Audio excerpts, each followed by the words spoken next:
Muy buenas tardes con todos los presentes. Vamos a dar inicio a la cuarta y jornada final de nuestro séptimo Congreso Internacional de Arbitraje. Esta vez el bloque, mejor dicho, los dos bloques están relacionados en el tema de actividad probatoria en el arbitraje, que es el tema central del día de hoy.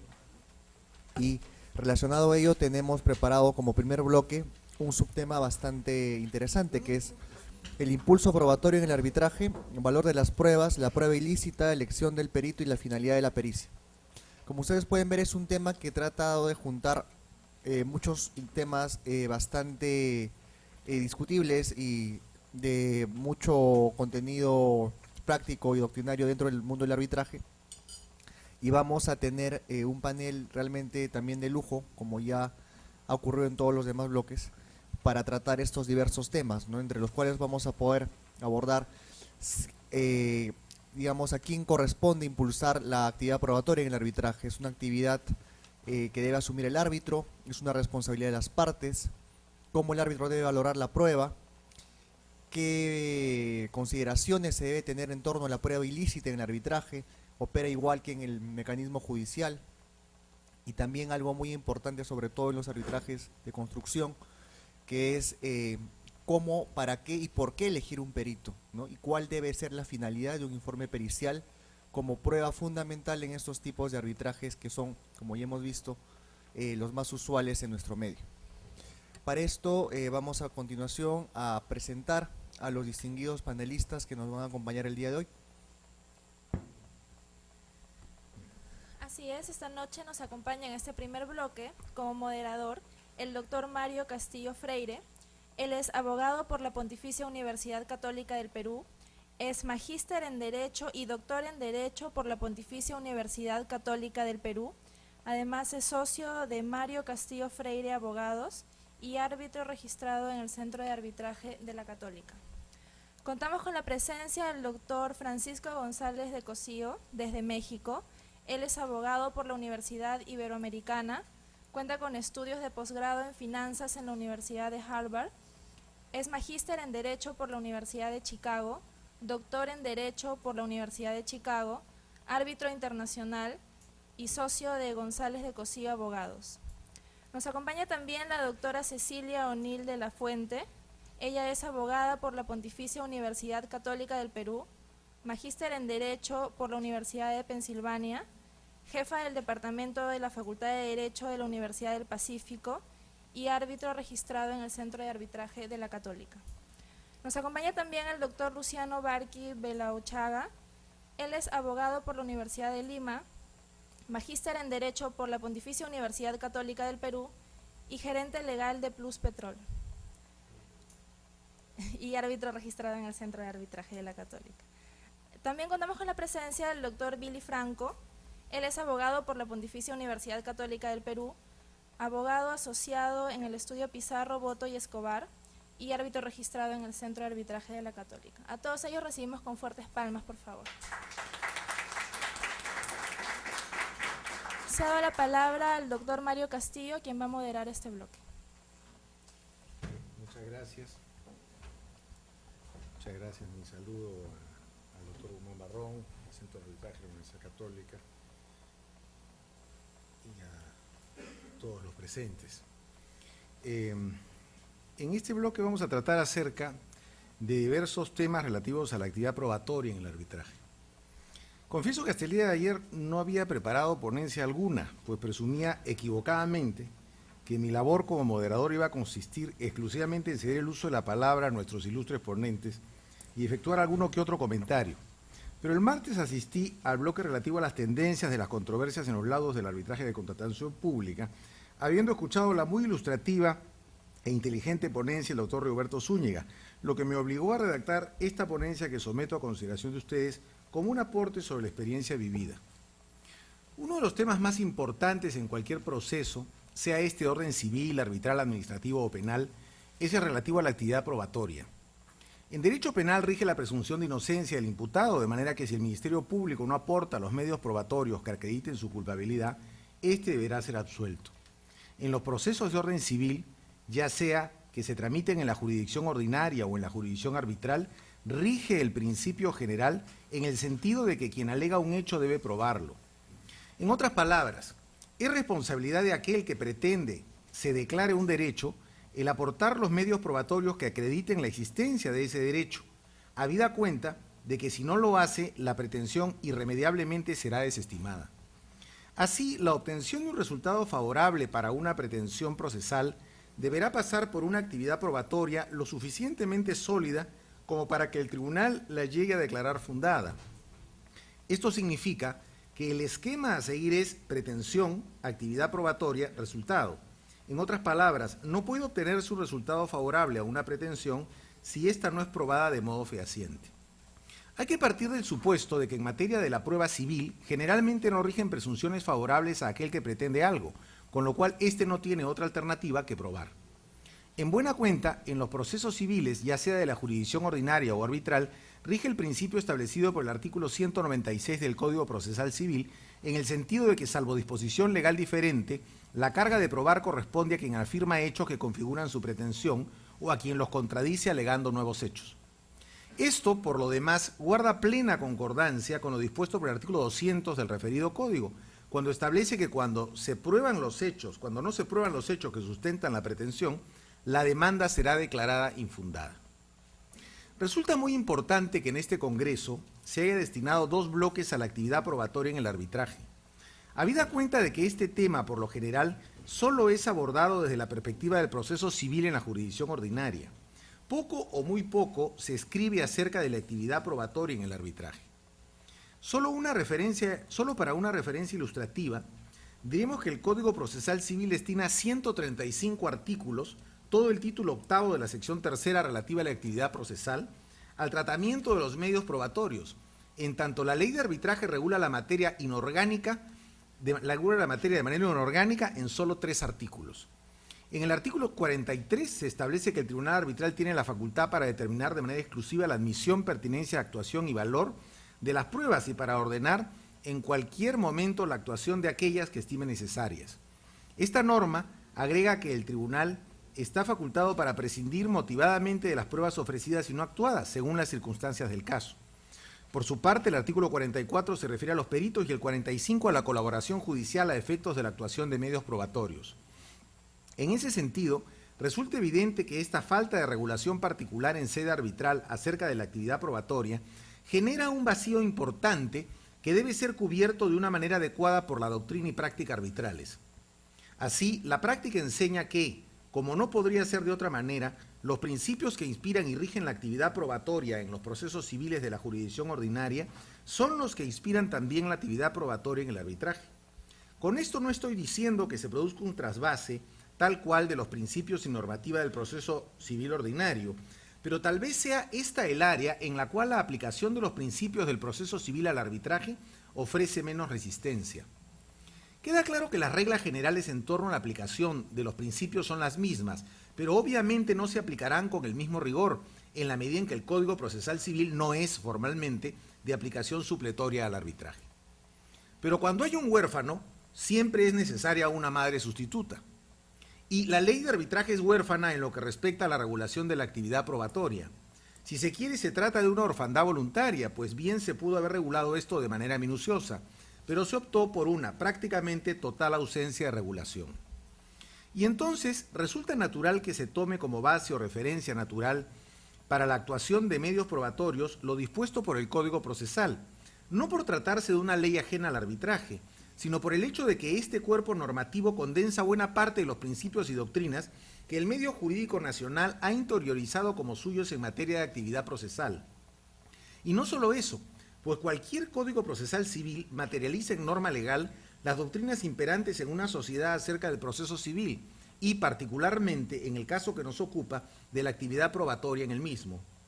Dentro de tal orden de ideas, no debe extrañar que el medio jurídico no sienta la ausencia de regulación de la actividad probatoria en la ley de arbitraje, pues en el fondo toma los principios del proceso ordinario aplicando los mutatis mutandis al arbitraje.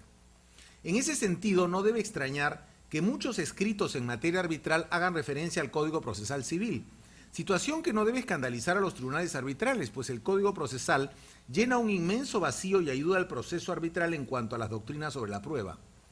Dentro de tal orden de ideas, es plenamente aplicable al arbitraje lo dispuesto por el artículo 188, cuando establece que los medios probatorios tienen por finalidad acreditar los hechos expuestos por las partes, producir certeza en el juez respecto a los puntos controvertidos y fundamentar sus decisiones. Por último, cabe señalar que tal orfandad normativa en torno a la prueba en el arbitraje se ve acrecentada con la falta de regulación de los propios reglamentos de los centros de arbitraje peruanos, lo que conduce a que en algunos casos se opte por incorporar en las actas de instalación una cláusula en virtud de la cual se aplicarán al proceso las reglas del International Bar Association sobre práctica de pruebas en el arbitraje internacional. Además, es aplicable el principio de oportunidad regulado en el artículo 189 del Código Procesal, cuando establece que los medios probatorios deben ser ofrecidos por las partes en los actos postulatorios, salvo disposición distinta de este código. Queda claro que en el proceso de la jurisdicción ordinaria no se admiten medios probatorios extemporáneos, a menos de que se trate de hechos nuevos o estemos frente a pruebas de oficio. En el proceso arbitral este tema tiene algunas particularidades, fruto del principio de flexibilidad del arbitraje y que no siempre brindan resultados positivos. Me explico. En el proceso arbitral los medios probatorios también deben ser ofrecidos en la etapa postulatoria, es decir, con la demanda, con la contestación a la demanda, con la reconvención y con la contestación a la reconvención. Queda claro que el principio de oportunidad es fundamental para que cualquier proceso se desarrolle de manera ordenada, habida cuenta de que la posibilidad de ofrecer medios probatorios en otro momento procesal puede causar, como de hecho causa en muchos arbitrajes, desórdenes e innecesarias dilaciones. No olvidemos que el principio de oportunidad del Código Procesal Civil fue una redacción para combatir el caos que significaba el ofrecimiento de medios probatorios en el marco del Código de Procedimientos Civiles de 1912, el mismo que prácticamente permitía que los litigantes se guardaran cartas bajo la manga y ofrecieran medios probatorios en cualquier estado del proceso, incluso poco antes de sentenciar. Este desorden acabó en el proceso civil con el Código de 1993. Entonces la pregunta que cabría formular es la relativa a si este principio, que resulta bueno para el proceso de la jurisdicción ordinaria, también debería fomentarse en el arbitraje. Uno de los principales problemas que va teniendo el arbitraje es la dilación de los procesos, y por experiencia vivida creo que buena parte de esa dilación obedece al hecho de que los litigantes no necesariamente ofrecen todos los medios probatorios en la parte o etapa postulatoria del proceso. A ello se aúna el hecho de que es frecuente también que las partes recurran a la ampliación de sus pretensiones en pleno proceso arbitral, basadas en el inciso 3 del artículo 39 de la Ley de Arbitraje, norma que establece que, salvo acuerdo en contrario, en el curso de las actuaciones, cualquiera de las partes podrá modificar o ampliar su demanda o contestación, a menos que el tribunal considere que no corresponde permitir esa modificación en razón de la demora con que se hubiese hecho, el perjuicio que pudiera causar a la otra parte o cualquiera otras circunstancias. Agrega la norma que el contenido de la modificación y de la ampliación de demanda o reconvención deberán estar incluidos dentro de los alcances del convenio arbitral. En ese estado de cosas, la reflexión que cabría formular es que cualquier modificación o ampliación de demanda plantea necesariamente una dilación al proceso arbitral, a menos que tales variaciones sean formuladas de inmediato, acto seguido de interpuesta la demanda y antes de que el tribunal corra traslado de ella a la parte contraria. En todos los demás casos, la modificación o ampliación de demanda representará una dilación en los plazos procesales. Queda claro además que cuando la ampliación o modificación de demanda se produzca en plena etapa probatoria, ella puede tener un impacto importante en los términos o plazos del arbitraje, pues podría obligar a actuar una serie de medios probatorios adicionales, los mismos que podrían incluir, por ejemplo, la realización de nuevas pericias o nuevas inspecciones arbitrales en adición a las ya realizadas. En este orden de ideas, creemos que solo tendría sentido que los tribunales acepten estas modificaciones o ampliaciones de demanda dentro de la etapa probatoria, cuando se trate de pretensiones que vengan acompañadas de medios probatorios de ejecución inmediata, o si se hubiesen ofrecido pericias, declaraciones de parte, declaraciones de testigos o inspecciones arbitrales, antes de que el tribunal arbitral haya dispuesto la actuación de los medios probatorios ofrecidos en la demanda original.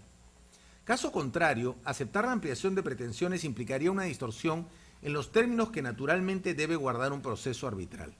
Sin embargo, hay que reconocer que con la ampliación de pretensiones, en el fondo las partes pueden estar ganando tiempo, no con respecto al propio proceso en el que se solicita dicha ampliación, sino en lo que respecta a ahorrarse el inicio de un nuevo proceso arbitral cuya instalación sin duda demorará algún tiempo. Asimismo, cabe señalar que el inicio de otro u otros procesos arbitrales acarrearía el riesgo de que la conformación de los tribunales arbitrales no coincida en cuanto a sus integrantes, lo que podría conducir a decisiones en alguna medida contradictorias. Por otra parte, en los arbitrajes los litigantes vienen haciendo por costumbre el ofrecer medios probatorios que no tienen el carácter de nuevos, prácticamente en cualquier estado del proceso. Esto obedece al hecho de que muchas veces las partes se ven influenciadas por las preguntas y cuestionamientos de los árbitros en el desarrollo de las audiencias informativas o incluso en la audiencia de informes orales. En otras palabras, las partes, midiendo el temperamento de los árbitros, sienten que van ganando o perdiendo el proceso a la par de que hacen todo lo posible por aportar los medios probatorios que ratifiquen o cambien el curso de los acontecimientos. Dentro de tal orden de ideas, creo que los tribunales arbitrales deben ser muy cautos en el marco de estas audiencias informativas o de informes orales, ya que no correspondería hacer que las partes sientan que con las preguntas del tribunal, éste ya tiene un camino trazado. En otras palabras, los árbitros deben tener cautela al preguntar, de modo tal que sus interrogantes permitan a las partes exponer sus puntos de vista sobre asuntos particulares controvertidos, pero que de ninguna manera hagan que las partes sientan que con tales preguntas prácticamente cada uno de los árbitros ya tiene el voto definido. En ese sentido, hay casos en los cuales la intervención del tribunal arbitral puede no solo constituir un cuestionamiento sobre los hechos del proceso, sino una ayuda involuntaria a la parte que viene perdiendo, a efectos de que pueda aportar pruebas extemporáneas. En ese sentido, en el medio arbitral también se advierte una cada vez más creciente permeabilidad por parte de los tribunales, en el sentido de admitir cualquier medio probatorio presentado por las partes dentro de la etapa probatoria o incluso cuando ya venció dicha etapa, obviándose el principio de oportunidad. Por lo general, las razones que brindan los tribunales para admitir los medios probatorios se basan en la necesidad de conocer la verdad completa acerca del caso. No está mal el fundamento, pero al tal proceder hace que muchas veces se torne complicado el desarrollo de los procesos y que se generen algunas situaciones que pueden conducir incluso a una anulación del laudo arbitral. Entendemos que preguntar de determinada manera carece de cualquier sentido, pues en esa etapa del proceso ni siquiera cabría aportar nuevos medios probatorios ni enmendar el rumbo de los acontecimientos. Por otra parte, debo hacer referencia a las audiencias informativas. Ellas, como la mayoría de temas en materia probatoria, carecen de regulación específica y son plenamente válidas en función del principio de flexibilidad del arbitraje, y en razón de que el tribunal tiene todo el derecho a convocarlas a fin de encontrarse debidamente informado. Pero también los tribunales arbitrales deben ser conscientes de que en algunos casos las audiencias informativas pueden constituir una demasía en el proceso, alargando innecesariamente la etapa probatoria y haciendo que las partes y sus técnicos expongan en estas audiencias algo que van a repetir en la audiencia de informes orales. Es evidente que en aquellos procesos que no revistan singular dificultad fáctica o jurídica, no será necesaria la realización de audiencias informativas. Es más, en estos casos los tribunales deberían obviarlas. No digo lo mismo en relación a aquellos procesos sumamente complejos, en donde los temas técnicos requieren una especial explicación. Pero lo que sí queda claro es que los tribunales no deben suplir con las audiencias informativas la ausencia de estudio del expediente.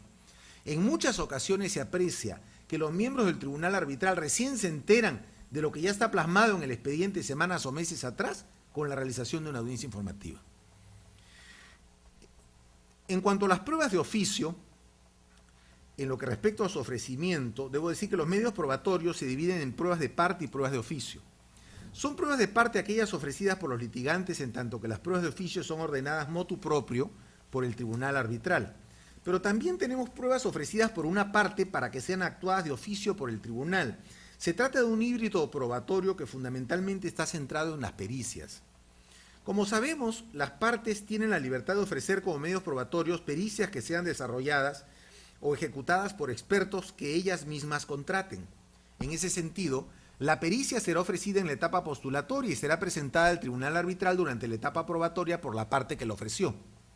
La experiencia enseña que las pericias de parte, si bien son ilustrativas y en muchos casos de excelente manufactura, siempre cargan con un vicio de origen, en el sentido de que los peritos son contactados por la parte que ofrece el medio probatorio, además de que ésta brinda al perito todas las instrucciones para la realización de la pericia, le proporciona la información que ella considera conveniente y le da los lineamientos que estima pertinentes. Todo ello, además de que los honorarios del perito son negociados y pagados exclusivamente por la parte que ha ordenado la ejecución de la pericia.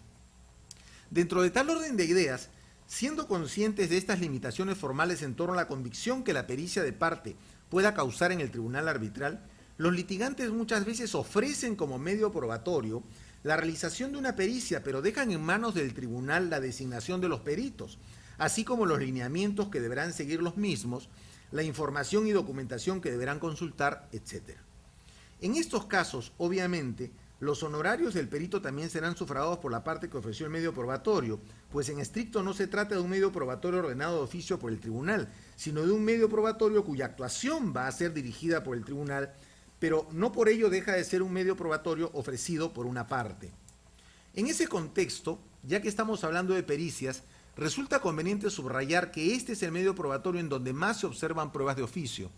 Y esto es natural porque es en un proceso arbitral en donde cada litigante, por ejemplo, ofrezca una pericia de parte, el tribunal necesitará que un tercero, ajeno a las directivas de los litigantes, pueda desarrollar una pericia, la misma que, para el tribunal, generalmente tendrá mayores visos de imparcialidad que las pericias de parte. Esto es simplemente de evidencia palmaria. Ello no significa que necesariamente ante dos pericias aportadas por las partes, el tribunal arbitral debe ordenar la ejecución de una tercera, porque a lo mejor las pericias de parte coinciden o se acercan en sus resultados.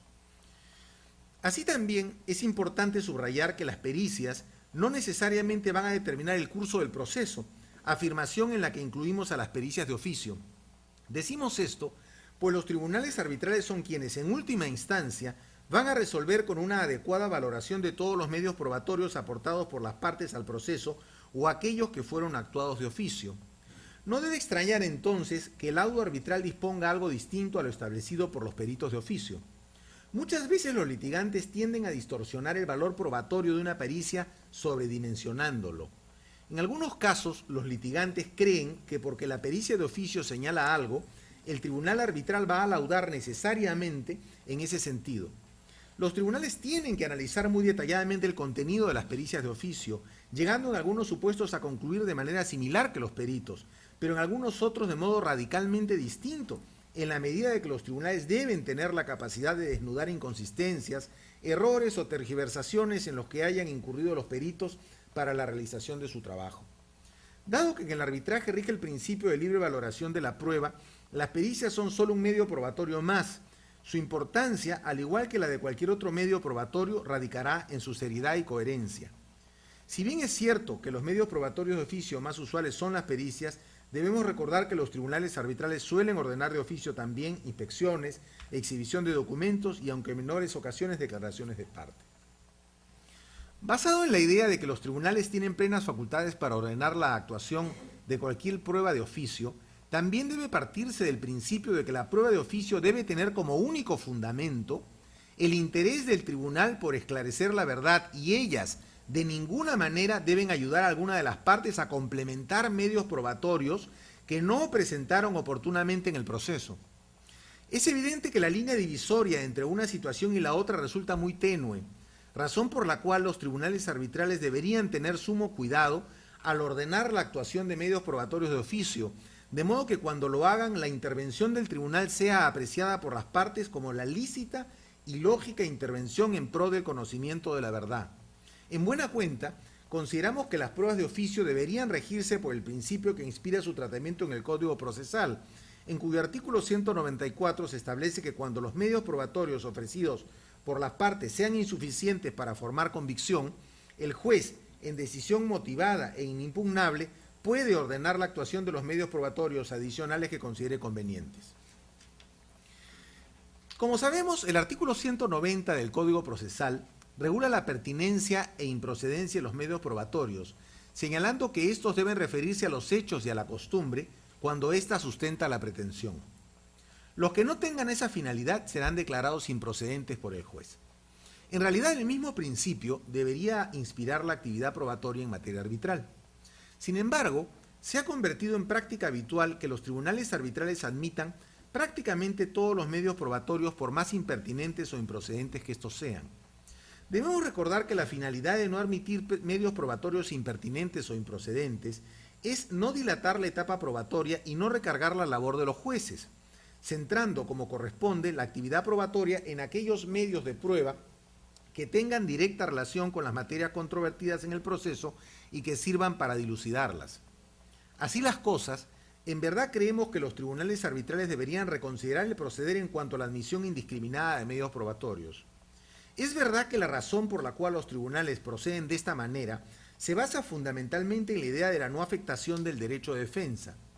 Como todos sabemos, el control ex post del arbitraje está marcado por el recurso a anulación del laudo y los tribunales arbitrales tienen mucho cuidado en no afectar la actividad probatoria, considerando que es probable que la parte que ofrece un medio probatorio impertinente o improcedente pueda perder el proceso y luego adoptar como excusa para intentar la anulación del laudo la afectación del debido proceso.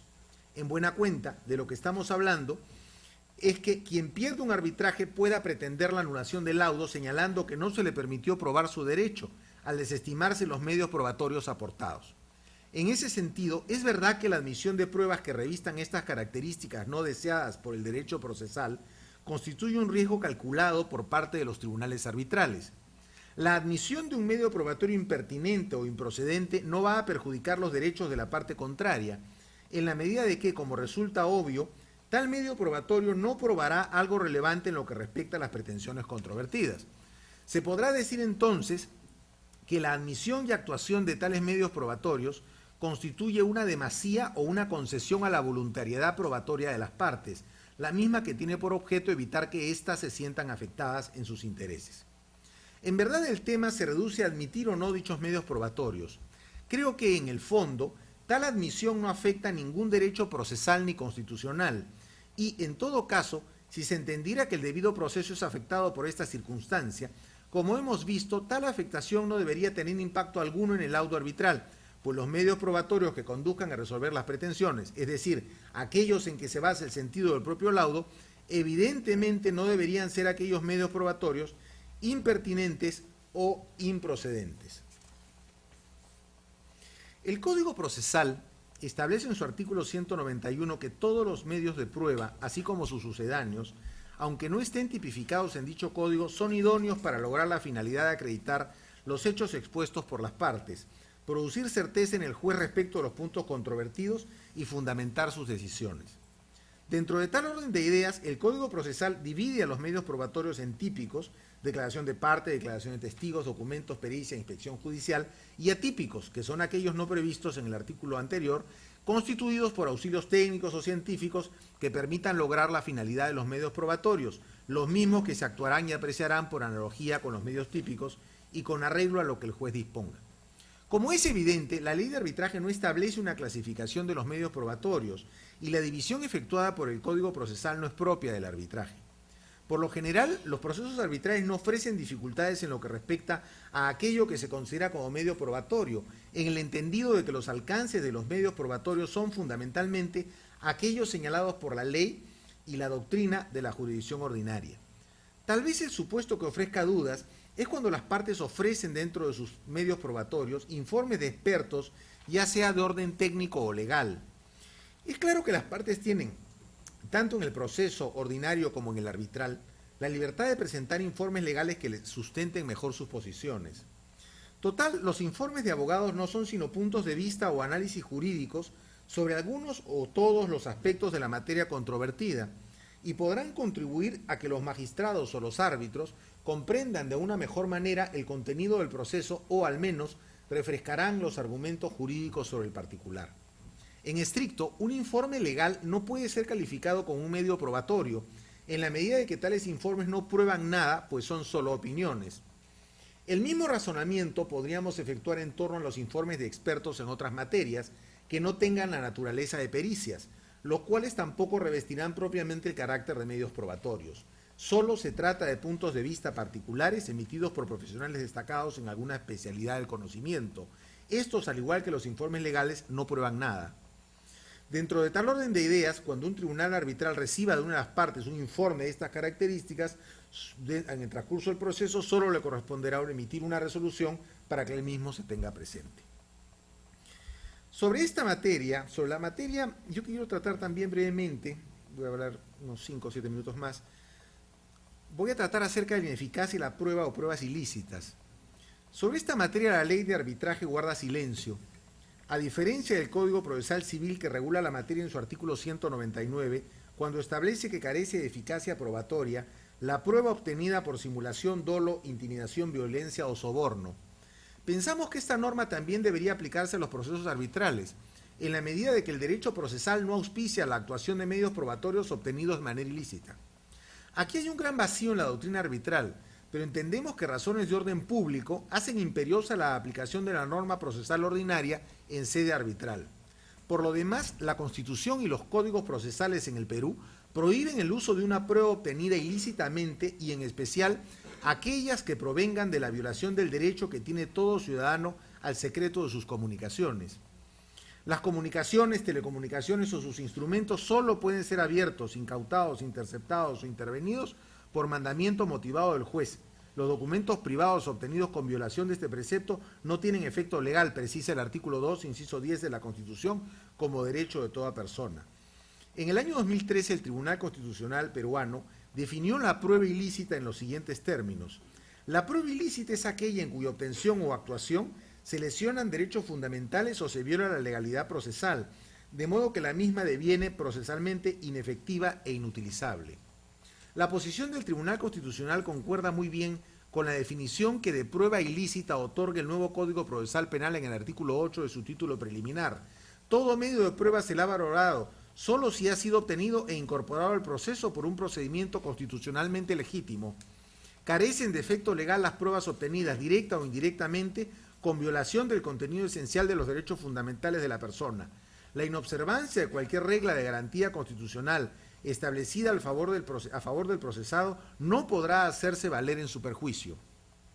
En buena cuenta, el derecho procesal no concede valor alguno a las pruebas ilegítimas por ser absolutamente atentatorias contra el debido proceso.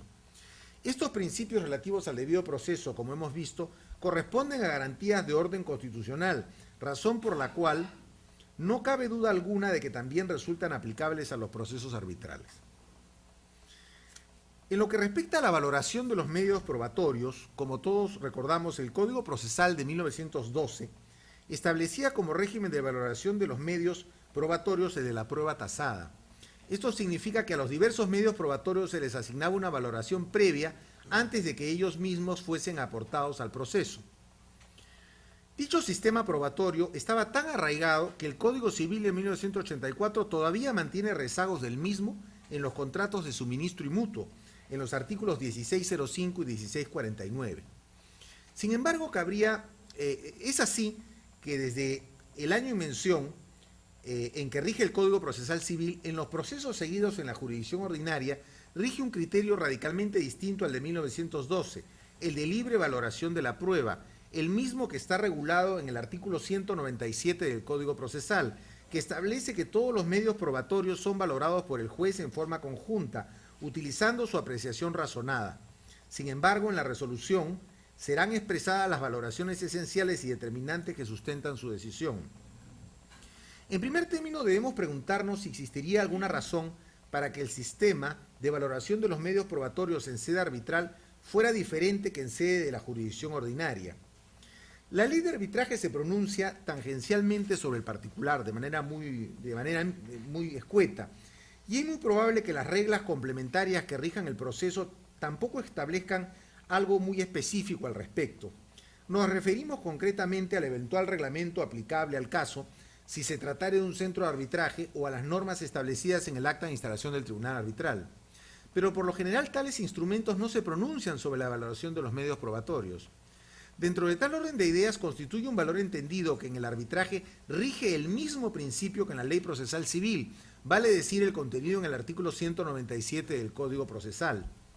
Si hubieran dudas sobre el particular, el tema también se solucionaría de manera sencilla, pues al no haber un régimen reglamentado, impuesto, de prueba tasada en relación al arbitraje, no cabría interpretar la solución de otra manera que no sea aquella, en virtud de la cual no existen medios probatorios con valor intrínseco predeterminado, de modo tal que en defecto de valoración legal, la consideración de los mismos deberá ser efectuada por el propio tribunal arbitral de manera conjunta.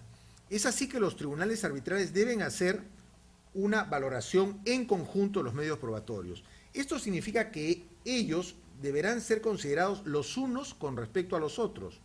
Este sistema parte del criterio de que la valoración de conjunto permitirá confrontar todas las pruebas a efectos de que el tribunal pueda llegar a concluir en lo que considere es su verdad sobre los hechos.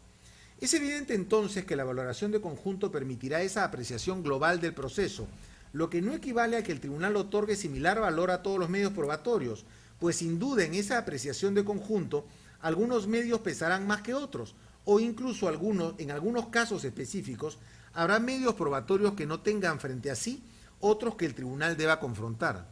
En buena cuenta, este sistema de valoración de conjunto consiste en que el propio tribunal debe hacer un cotejo en cuanto a cada una de las pruebas aportadas para cada punto controvertido.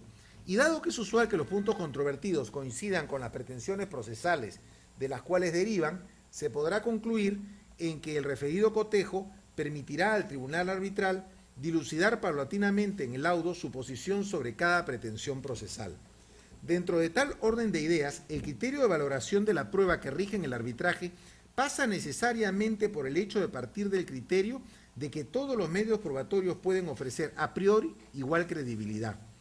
Esto significa que una declaración testimonial podrá ser tan importante como un instrumento público o que una declaración de parte pueda tener igual valor que una inspección arbitral. Lo que ocurre es que no partimos de un análisis formal de dichos medios probatorios, sino del análisis de fondo que el tribunal arbitral debe hacer con respecto a cada uno de ellos. En otras palabras, el tribunal arbitral gozará de la mayor libertad para elaborar una cadena de razonamientos en base a la fe que le merezcan tales medios probatorios y, en función a ello, llegar a una conclusión para resolver los puntos controvertidos. Es claro que los tribunales arbitrales, al igual que los tribunales de la jurisdicción ordinaria, deberán hacer una valoración de todos los medios procesales aportados, independientemente de que en el laudo pueda hacerse mención a solo algunos de ellos.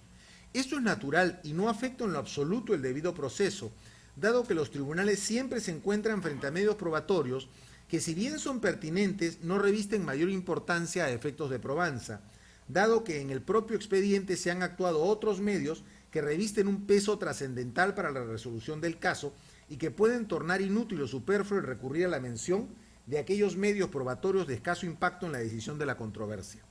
Lo propio podríamos decir de aquellos medios probatorios impertinentes o improcedentes que hubieran sido admitidos por el tribunal arbitral, los cuales no serán de utilidad alguna para la resolución del caso. Voy a obviar 2 puntos de mi exposición, que bueno, luego la publicaré, que son los medios probatorios y la naturaleza del proceso, y las consideraciones en torno al régimen probatorio en materia indemnizatoria. Bueno, concluimos esta exposición en la que hemos querido abordar algunos de los aspectos más importantes en lo que respecta a la actividad probatoria en los procesos arbitrales. Queda claro que se trata solamente de pinceladas, pues los problemas en cuanto a esta materia son infinitos. En ese entendido, no hemos pretendido ni pretendemos agotar el tema, sino brindar algunas ideas que consideramos básicas para fomentar el intercambio de opiniones con tan distinguidos ponentes y público que esta noche nos acompaña. Bueno, vamos a proceder, disculpen la extensión, pensé que iba a durar menos mi exposición, así que les pido disculpas a mis colegas. Vamos a pasar a las exposiciones de nuestros ilustres invitados, que son la doctora Cecilia O'Neill, el doctor Luciano Barqui, el doctor Francisco González de Cosío y Billy Franco, que reemplaza a Alexander Campos. Muy bien, las preguntas los temas que le planteamos a la doctora Cecilia O'Neill son los siguientes. ¿Es aplicable el principio de impulso oficioso en el arbitraje? ¿Cuál es el rol del tribunal arbitral respecto de la producción y actividad probatoria de las partes? ¿Cuándo es recomendable que el tribunal arbitral solicite una prueba de oficio? Tiene uso de la palabra la doctora O'Neill. Gracias, Mario. Bueno, agradezco a todos ustedes por ocupar su tiempo el día de hoy. Además, agradezco especialmente al Centro de Arbitraje de la Pontificia Universidad Católica del Perú y especialmente a César Guzmán Barrón por haberme invitado a compartir experiencias básicamente con tan distinguidos panelistas. Bueno, la idea es, nos plantearon estas preguntas, creo que lo más conveniente, al menos en lo que a mí concierne, es responderlas de manera conjunta y no de manera individual, pues como Mario ya ha dejado dicho en su exposición, muchos de esos temas se encuentran vinculados entre sí. De hecho, voy a tomar algunas de tus afirmaciones como marco general. Estoy de acuerdo con muchas de tus afirmaciones, con lo cual creo que esta discusión que probablemente se arme después va a ser muy productiva. Y yo quería empezar diciendo que en mi opinión, la prueba es el alma del proceso, no solamente el proceso arbitral, de cualquier proceso administrativo, penal, civil. Una prueba efectuada de manera lícita, naturalmente, y de manera efectiva, genera que un hecho alegado se convierta en verdad. Entonces, eso no es poca cosa, ¿no? Y creo que por eso la pregunta que planteaba Mario al inicio es muy válida, ¿no? ¿La ley arbitral debe ser parca o debe ser mucho más detallada como lo es el Código Procesal? Yo en general creo, y con esto empiezo a responder la pregunta, voy a intentar ser breve. Creo que como principio general el árbitro debe contar con la mayor flexibilidad posible para actuar los medios probatorios, ¿no? Creo que el único límite, y un límite especialmente firme para los árbitros, es el de la prueba ilícita, ¿no? Porque evidentemente ello linda con asuntos de interés público y de eso se va a hablar más adelante. Entonces, creo que hay que distinguir además entre el impulso de oficio y la prueba de oficio. Yo creo que la respuesta a la primera pregunta naturalmente es afirmativa, tanto en un proceso arbitral como en uno judicial, civil. Evidentemente quien decide, el juez o el árbitro, tiene que impulsar de oficio el proceso, incluso puede incurrir en responsabilidad por demoras que son imputables a su propia negligencia. Eso yo creo que es indiscutible. Sin embargo, ello no debe ser confundido, repito, con el ordenar pruebas de oficio. Yo creo que la consecuencia de que en el arbitraje se aplique el principio de impulso de oficio, lo que hace es que el árbitro sea un director, ¿no? Un director del proceso que puede tomar muchas decisiones en materia probatoria con la mayor flexibilidad posible. Por eso que responder a cuándo ordenar una prueba de oficio o no, creo que dependerá de cada caso en concreto, pero sin embargo, como respuesta general yo podría decir que la naturaleza del arbitraje y el hecho de que, como bien dijo Mario hace un rato, sea aquel que alega un hecho quien deba probarlo, es que son las partes, en el fondo, los dueños o las dueñas del material probatorio, quiero decir, de las decisiones probatorias. Y creo que, por tanto, las pruebas de oficio deberían ser ordenadas. Sé que la palabra excepcional suena dura, pero creo que las pruebas de oficio no deben ser ordenadas con mucha naturalidad, no debería ser habitual, creo, ordenar pruebas de oficio. Sí creo, de hecho hay una norma que decía Mario en el Código Procesal que no existe en la ley de arbitraje. La ley de arbitraje dice el árbitro es dueño, en otras palabras lo dice evidentemente, pero es dueño de la decisión de qué pruebas valen, cuáles son pertinentes, cuándo las pido, etcétera. Le da muchísima potestades al árbitro. Y el Código Procesal Civil lo que dice es, ok, yo puedo ordenar una prueba de oficio cuando al juez le parezca que las pruebas aportadas son insuficientes. Además, debe motivar esa decisión. Entonces, en el fondo creo que cuando un árbitro actúa una prueba de oficio, a pesar de que no se aplica supletoriamente el Código Procesal Civil, en el fondo lo está haciendo porque el material probatorio aportado es, en su opinión, insuficiente. Y esto tiene que ver con el hecho de que el árbitro no puede sustituir al deber de las partes o de sus abogados de ser lo más diligentes posibles en demostrar su verdad, demostrar que ese hecho que alega se convierte en verdad.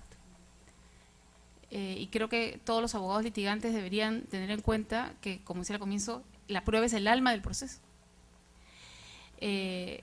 por otro lado, encontrar el equilibrio no es sencillo, ¿no? De la experiencia que yo tengo como árbitro, yo no soy abogada litigante, pero sí participo como árbitro, es que es difícil decir de antemano cuándo sí y cuándo no, pero creo que los árbitros que nos involucramos en los casos sabemos cuándo estamos convencidos, sabemos cuándo es suficiente y cuándo no, pero al menos en mi caso partimos de la premisa de que son las partes las que deben probar.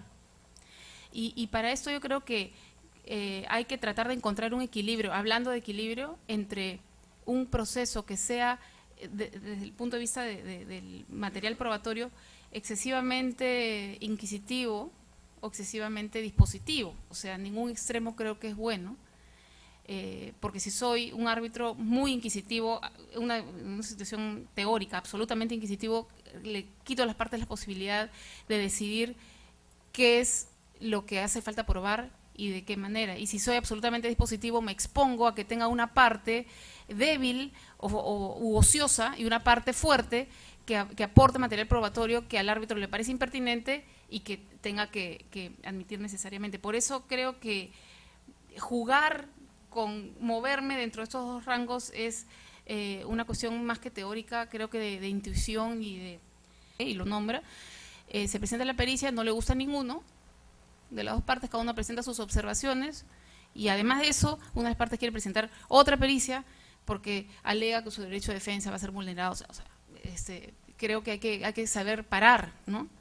Y cuándo, no sé, no está escrito en ningún libro, ¿no? Creo que tiene que ver con las circunstancias de cada caso. Entonces, nuevamente creo que el árbitro no sustituye la obligación de los abogados de aportar el material probatorio que sea relevante, pero tampoco puede llegar al extremo de tomar una posición absolutamente dispositiva sin ninguna mano firme respecto de qué se admite y qué no, y respecto de qué hace falta probar o no.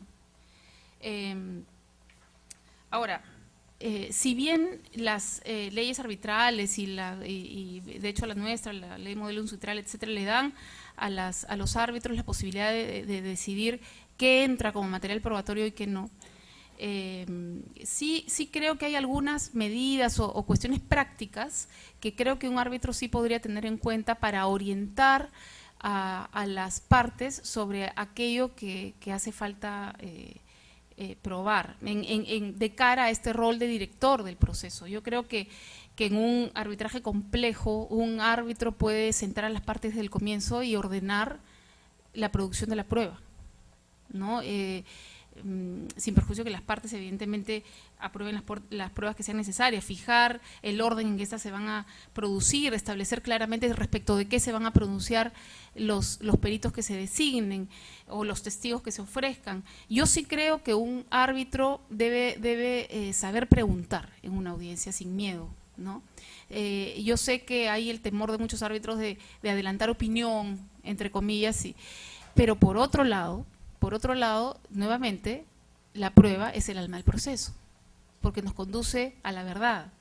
Y como árbitro yo quiero saber la verdad, y por tanto tengo que preguntar sin miedo.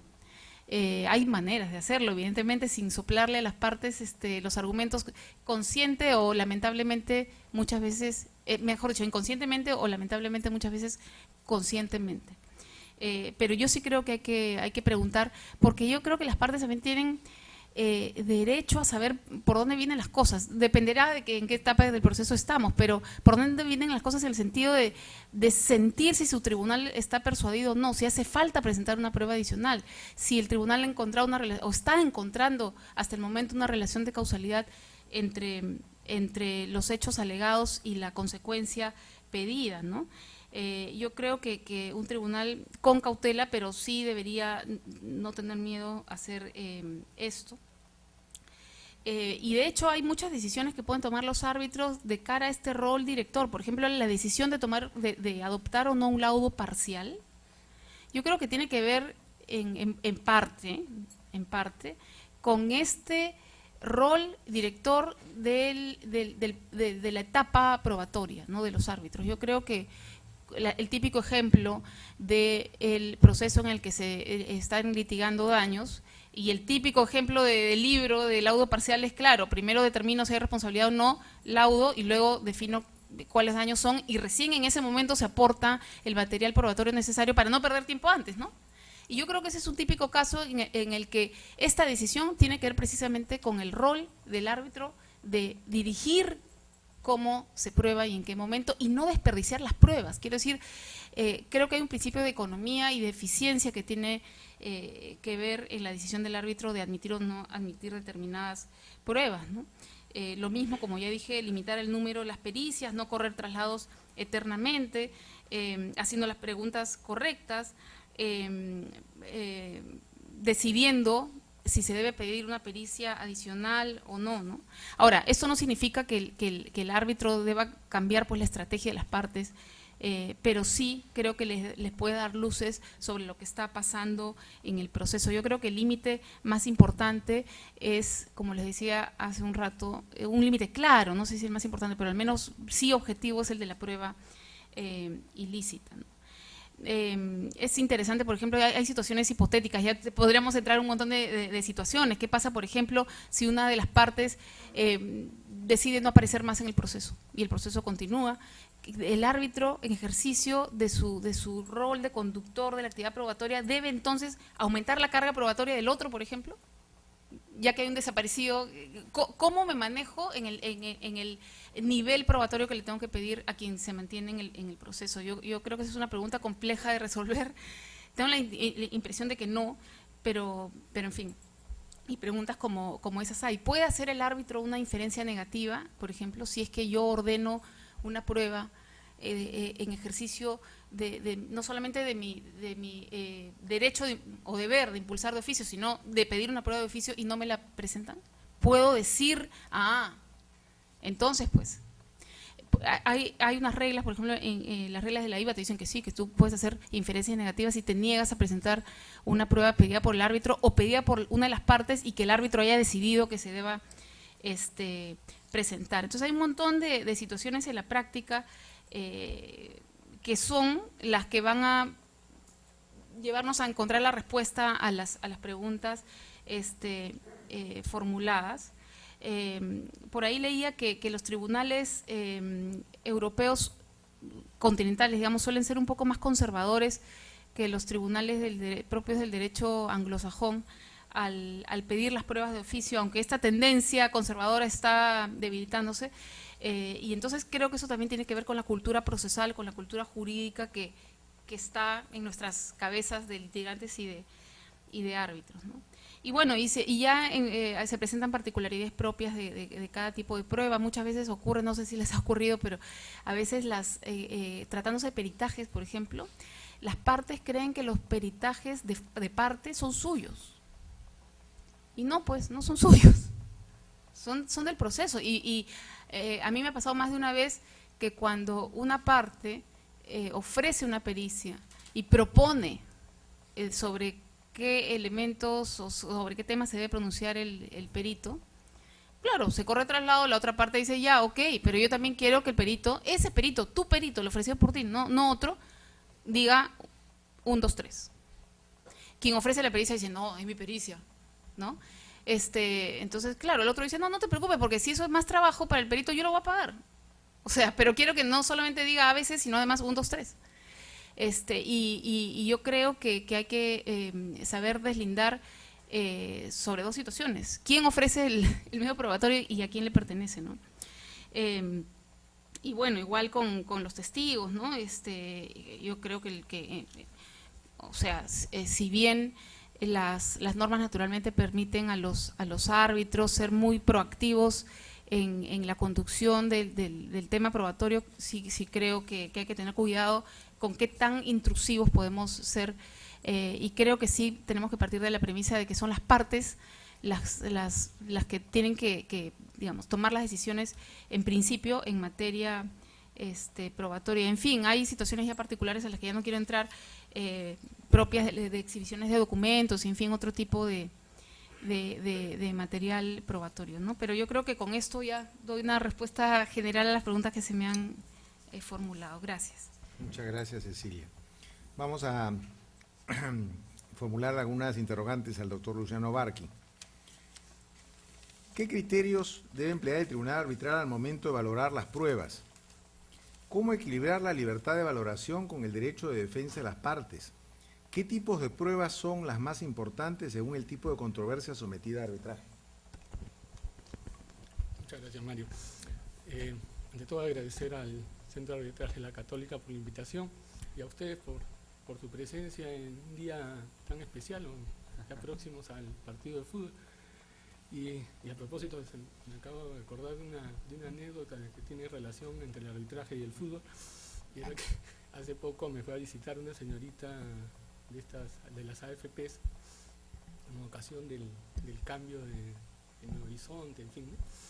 Y... perdón. ¿Sí? Ya está rompiendo. Ok. Y bueno, me estaba conversando sobre las ventajas de su empresa y en eso se me ocurrió el tema de los aportes de los independientes. Claro, por edad ya no me correspondía, pero me vino la curiosidad y entonces la señorita me comenzó a explicar y me dijo, pero claro, me fue a visitar a la empresa, ¿no? Entonces le pareció raro que le preguntara sobre independientes si trabajaba en la empresa. Entonces le digo, lo que pasa, señorita, es que soy árbitro. Entonces la señorita me mira y me dice, con razón, me parecía conocido. Lo que pasa es que mi esposo es aficionado al fútbol. No era precisamente esa clase de árbitro, pero en fin. Bien, antes de entrar en el tema específico de la valoración de las pruebas, Mario creo que ha tocado un tema particularmente interesante en cuanto al arbitraje, y es esta relación amor-odio entre el Código Procesal y la ley de arbitraje. Y particularmente creo que finalmente el proceso arbitral, el arbitraje en sí, es lo que las partes quieren. Son las partes finalmente los que van a establecer cómo es que quieren el arbitraje. Lo que termina ocurriendo normalmente es que los convenios arbitrales son, trayendo a colación categorías del derecho contractual, son actos o contratos, si cabe el término, particularmente no creo que en sí mismos sean contratos, pero en fin, entrar en la discusión, pero son contratos incompletos, ¿no es cierto? Es decir, se regula aquello que las partes finalmente quieren establecer y que obviamente no existe una norma supletoria al respecto, pero todo lo demás entra en aplicación supletoria de la ley. Si las partes quisieran, por ejemplo, regular el aspecto probatorio de una manera más detallada, son totalmente libres, por ejemplo, de utilizar las reglas de la IVA, ¿no es cierto? Y las pueden utilizar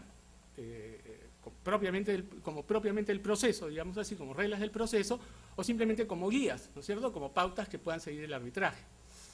Yo creo que hay una ventaja en cuanto a la flexibilidad del arbitraje, pero esa flexibilidad y esa libertad de los árbitros obviamente tiene límites, y el límite de la flexibilidad y de la libertad de los árbitros es la arbitrariedad, ¿no es cierto?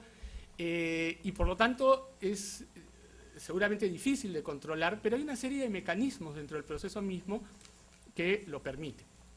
Yo diría que en la etapa probatoria en sí, podríamos establecer 4 fases muy claras: el ofrecimiento, la admisión, la actuación y la valoración de las pruebas. En cuanto al ofrecimiento, es cierto que el árbitro tiene una libertad particular de impulsar las pruebas. Es cierto también que en cuanto a las pruebas de oficio hay que tener el cuidado de sustituir las negligencias propias de las partes en relación al proceso. Mario mencionó el tema de las pruebas sorpresa. A mí particularmente en materia arbitral el tema de las pruebas sorpresa no me preocupa tanto, porque prueba sorpresa sería aquella que presento en un momento determinado y en la cual ya no tiene la otra parte la posibilidad de hacer nada al respecto. Pero en el tema arbitral, la flexibilidad que tengo es que, y la regla que me permite esa flexibilidad es dar igualdad de trato. Es decir, se presenta la prueba, se presenta una nueva prueba que para el árbitro puede ser importante, ¿no es cierto? Y lo que automáticamente va a hacer, o tendría que hacer, es permitir a la otra parte que manifieste y en todo caso presente las pruebas que considere pertinentes con relación, como contraprueba, a la que se ha presentado. Es decir, el mismo proceso establece mecanismos a través de los cuales uno puede controlar situaciones de ese tipo, que un proceso rígido como el procesal, ¿no es cierto?, no lo va a permitir. En cuanto a la admisión de las pruebas, el proceso arbitral tiene algo muy particular, muy común para aquellos que tenemos la experiencia en el proceso arbitral, que es la audiencia de fijación de puntos controvertidos. La audiencia de fijación de puntos controvertidos es justamente para establecer cuáles son, más allá de que el tema de puntos controvertidos puede ser más amplio que los hechos controvertidos, pero básicamente lo que se va a definir son los hechos que son materia de controversia. Y por lo tanto, las pruebas que corresponden a esa controversia.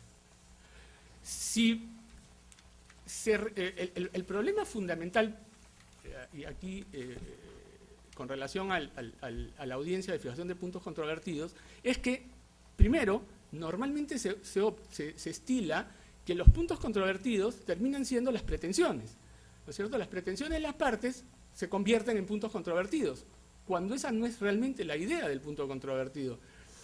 La idea del punto controvertido no está en función de las pretensiones, sino está en función de los hechos. Y sobre esa base, entonces, es que se admiten las pruebas. Si tengo hechos que no son controvertidos, es decir, el contrato, ambos están de acuerdo que se celebró, no hay necesidad de probar la celebración del contrato. Eso no es materia de punto controvertido, está aceptado. Y claro, finalmente, un proceso de puro derecho va a ser obviamente más corto que un proceso donde se actúen las pruebas. La dilación de un arbitraje es fundamentalmente en la etapa de prueba. Entonces, si utilizamos adecuadamente la audiencia de fijación de puntos controvertidos, pues se definirán exactamente las pruebas que deben ser aportadas. A mí lo que me preocupa, más que el no presentar pruebas, es que se presentan más documentos de lo que realmente se necesitan.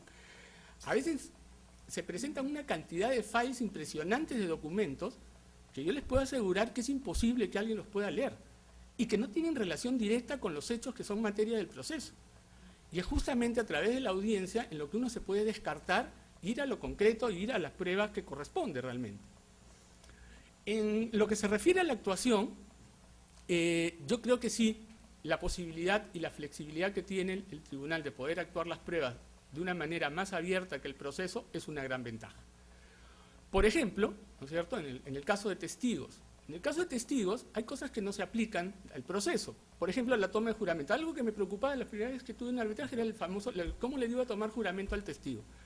La pregunta es, ¿qué necesidad hay de tomarle juramento al testigo como ocurre en el Código Procesal?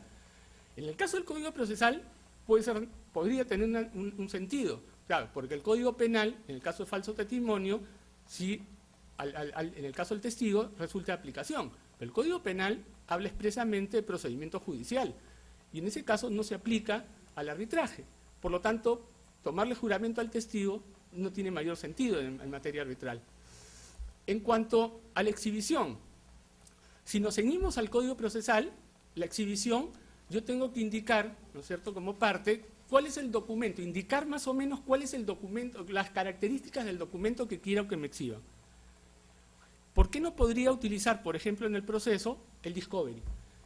Y en el discovery yo no tengo que indicar con precisión cuál es el proceso.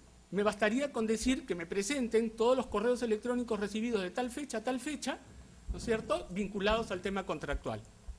Y el discovery no está en el Código Procesal. En el tema mismo de los testigos, ¿no es cierto?, lo acostumbrado de acuerdo al Código Procesal es que el testigo se comparezca y declare en una audiencia. ¿Por qué no plantear, por ejemplo, la declaración escrita del perito? Una declaración escrita del perito y después quizás una comparecencia. Y dentro de la comparecencia, ¿para qué presentar previo interrogatorio? Un libre interrogatorio, cross-examination de acuerdo a los gringos, ¿no es cierto?, y si eso le permite al árbitro formar su mayor criterio respecto a la existencia o inexistencia de los hechos, pues obviamente será una ventaja con relación al tema probatorio. En cuanto a la valoración de la prueba, efectivamente hay una libre apreciación de la prueba. De hecho, es un razonamiento que está regido por las reglas de la lógica, la ciencia, la técnica y el derecho. Muchas veces el razonamiento de la evaluación de la prueba es netamente jurídico. Si lo que estoy evaluando es un hecho jurídico, es decir, la celebración o no de un contrato, lo que yo utilizo son reglas propiamente del derecho. Por ejemplo, un caso que recuerdo, se presenta un contrato donde se alega la celebración de una sesión de derechos. Una de las partes presenta el documento firmado por ella y no firmado por la otra parte. La otra parte presenta el documento firmado por ambos. Una de ellas lo presenta con firmas legalizadas y la otra presenta con firmas legalizadas la de una parte, la del cedente y la del cesionario sin firmas legalizadas. Y entonces la pregunta es, ¿existe el hecho? ¿Hubo cesión de derechos? Y el análisis que se hace es un análisis eminentemente jurídico. Hago un razonamiento, ¿no es cierto?, utilizando las reglas del derecho para establecer si hay o no hay contrato. Eventualmente lo que podría decir, si el Código Civil exige una forma escrita, la forma escrita no necesita que sea el texto por autógrafa, pero la firma sí. Pero la firma podría incluso faltar, ¿no es cierto? Tanto es así que si presento el documento, estoy apropiándome del texto del documento. Pero finalmente es un análisis estrictamente jurídico. Entonces, cuando hay hechos jurídicos, el razonamiento lo aplico sobre la base del derecho. El punto central en el tema de la valoración de la prueba es qué pasa si no hay valoración de la prueba o si la valoración de la prueba es defectuosa. Finalmente, la valoración de la prueba se hace, la oportunidad de hacer la valorización de la prueba es en el laudo. Nosotros en el laudo donde yo realizo la valorización de la prueba. En la ley anterior de arbitraje se establecía como contenido del laudo la valorización de la prueba. Hoy día la ley no habla del contenido del laudo, simplemente habla de motivación. La pregunta es entonces, ¿qué pasa si no hay motivación o si dentro de la motivación no hay una valoración de la prueba? La ley de arbitraje establece que la motivación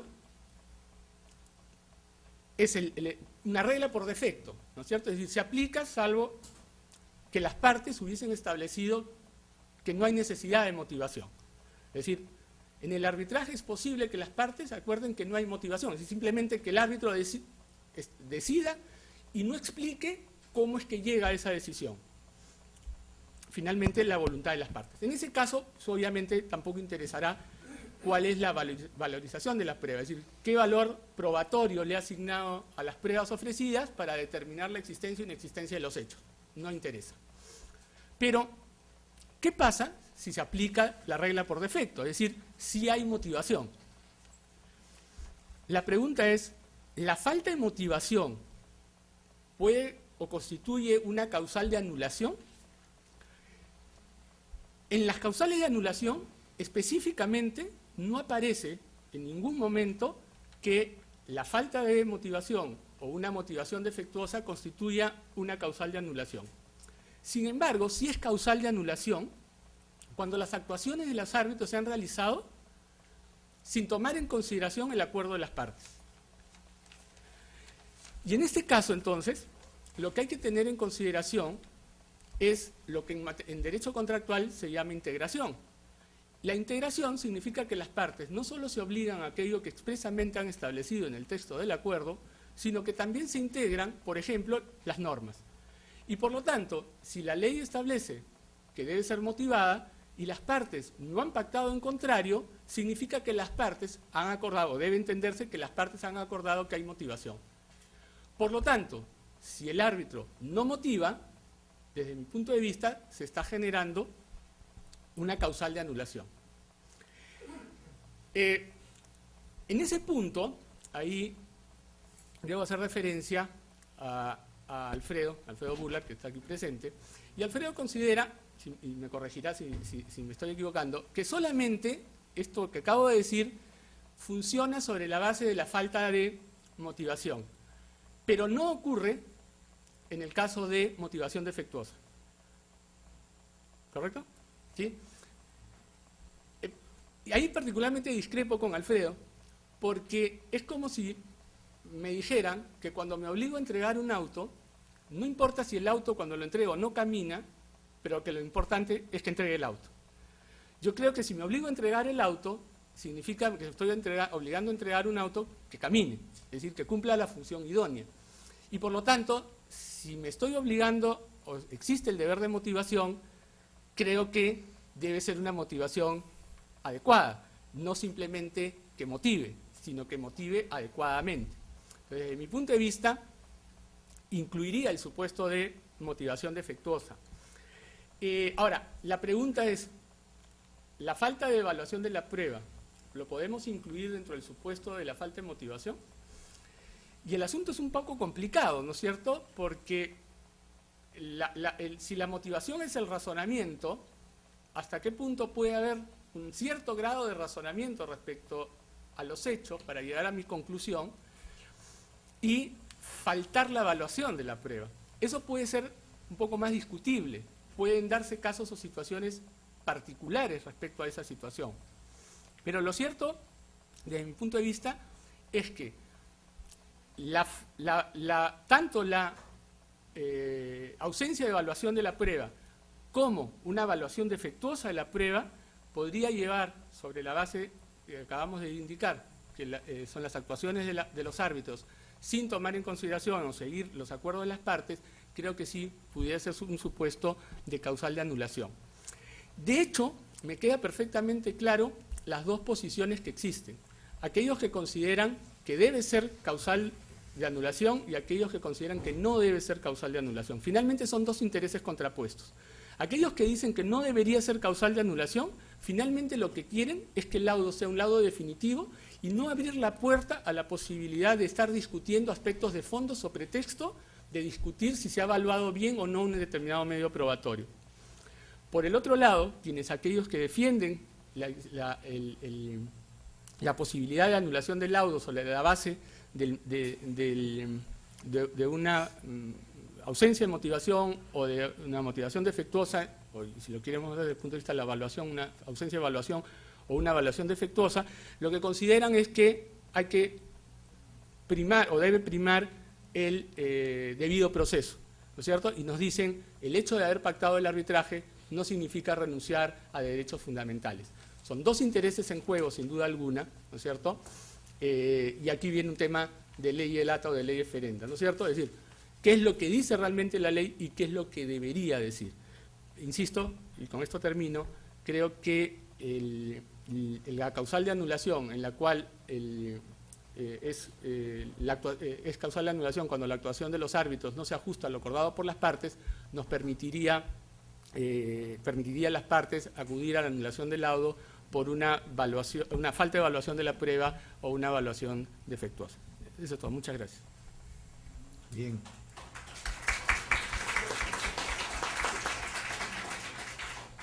Muchas gracias, doctor Barqui. Ahora vamos a formular algunas interrogantes al doctor Francisco González de Cosío. Estas son las siguientes. ¿Qué efectos puede producir la prueba ilícita en el arbitraje? ¿Cuáles son las connotaciones de orden público que el tribunal arbitral debe tomar frente a la prueba ilícita? ¿Qué papel juega la libertad de valoración de la prueba frente a la prueba ilícita?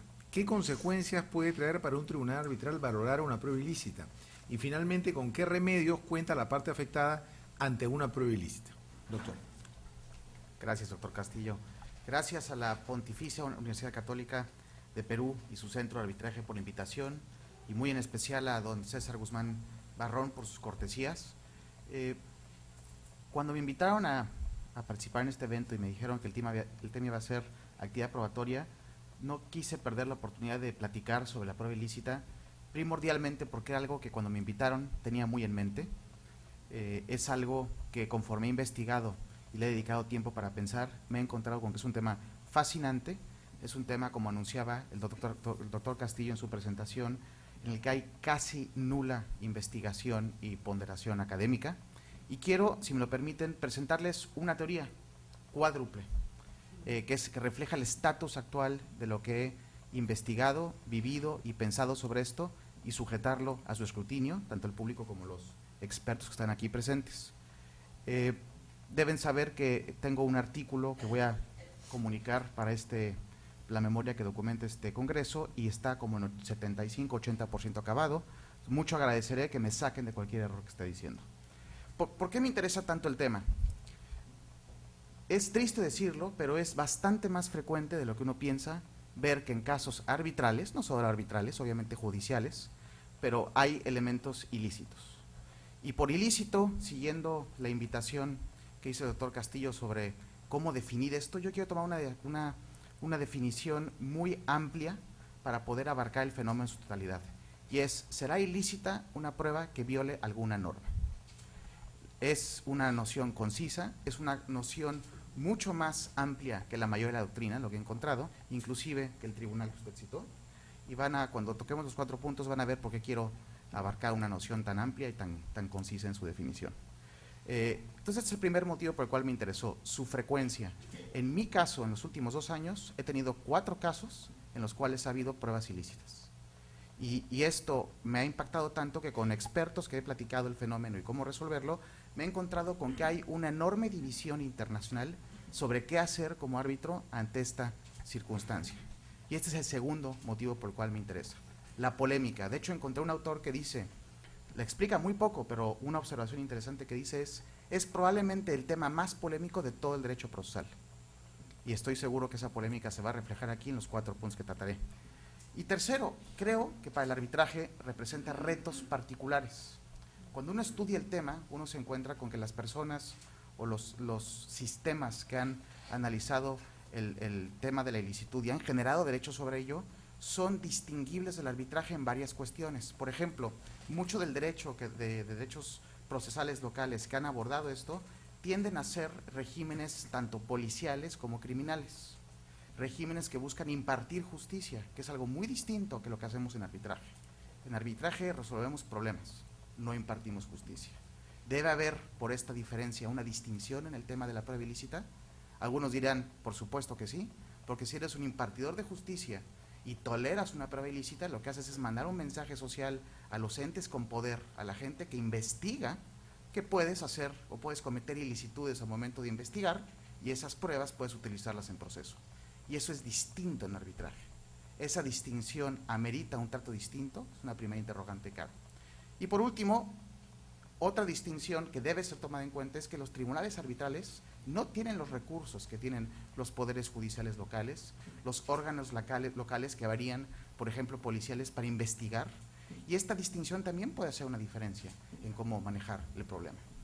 Pero platiquemos de los 4 temas para ceñirme a los 15 minutos que tenemos para platicar, y son 1, admisibilidad, 2, impacto sustantivo, 3, nivel probatorio, y 4, motivación. Son los 4 temas que quiero abordar. Admisibilidad, empezamos en orden lógico. ¿Debe una prueba ilícita ser admitida en arbitraje? Es decir, ¿puede un árbitro considerarla para su motivación a sabiendas de que hay un elemento ilícito en la misma? Y esto, por lo que hemos escuchado hace unos momentos, tendría la respuesta a ser, pues no, está mal que haya una prueba ilícita. Es inclusive, en principio, es ilógico, además de inconveniente, darle efectos jurídicos a un acto antijurídico.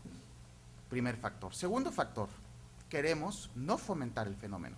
Si admitimos pruebas ilícitas, el mensaje que da a las personas que sucumben a la tentación de fabricar pruebas o obtener ilícitamente pruebas es, puedes salirte con la tuya, puedes seguir haciendo esto, ya veremos qué consecuencias en otro contexto se da, pero en el proceso podrás obtener una ventaja. Hay quien dice que no obstante el poder de estos 2 argumentos para no admitirlas, hay un bien mayor que tutelar, y es la verdad.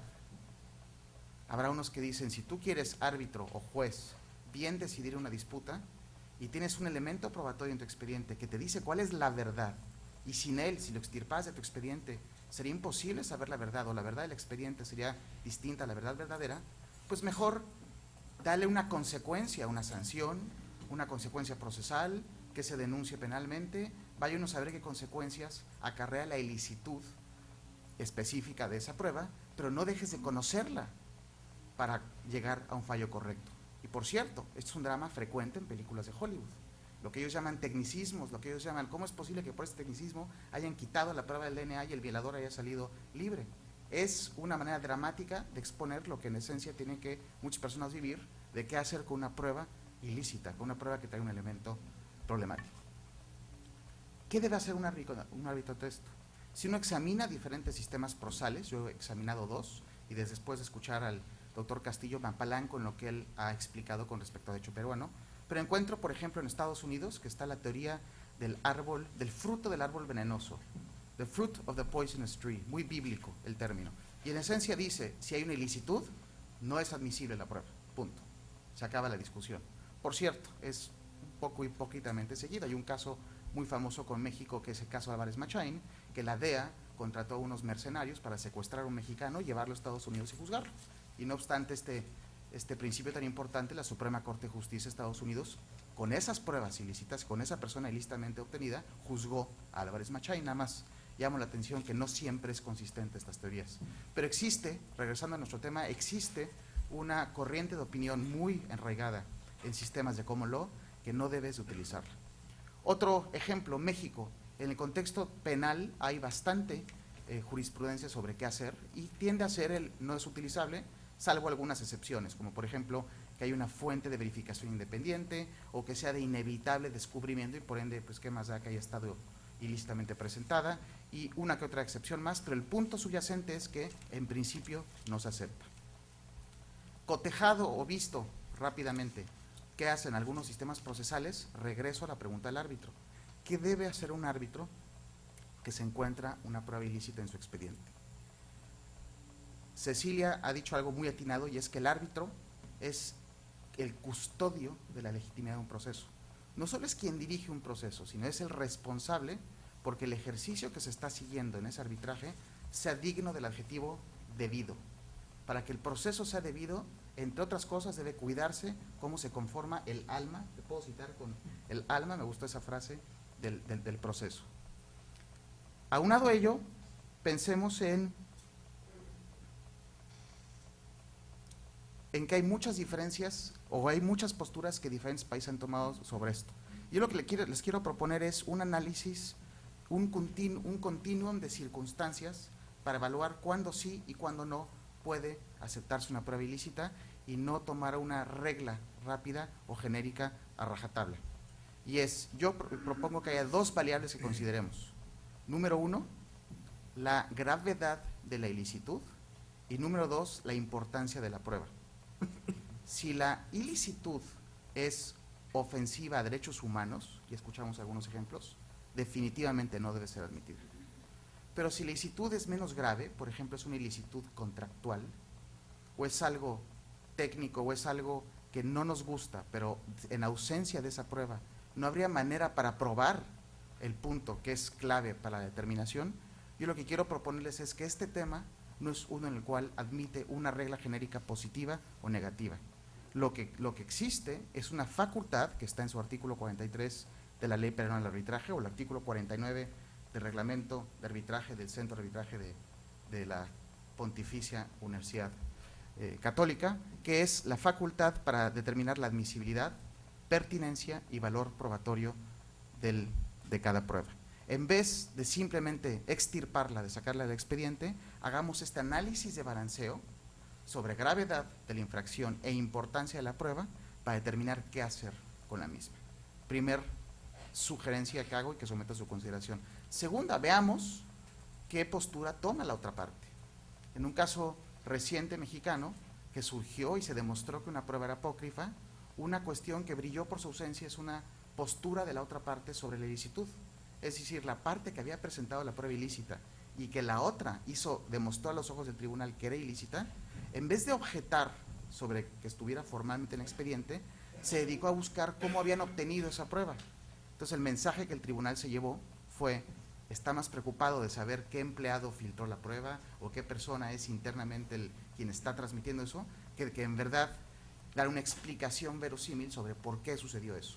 Y siguiendo la facultad que nos explicaba Cecilia de preguntar qué hay, que por cierto yo creo que es una muy buena facultad, yo sé que es controvertida, Pues la facultad de pedir información adicional en cualquier momento es muy valiosa, y en este caso el tribunal le preguntaba a la parte: dime qué tienes que decir ante el hecho que existe una prueba totalmente contraria a la que parece que fue creada espontáneamente y en el flujo no ordinario de los hechos.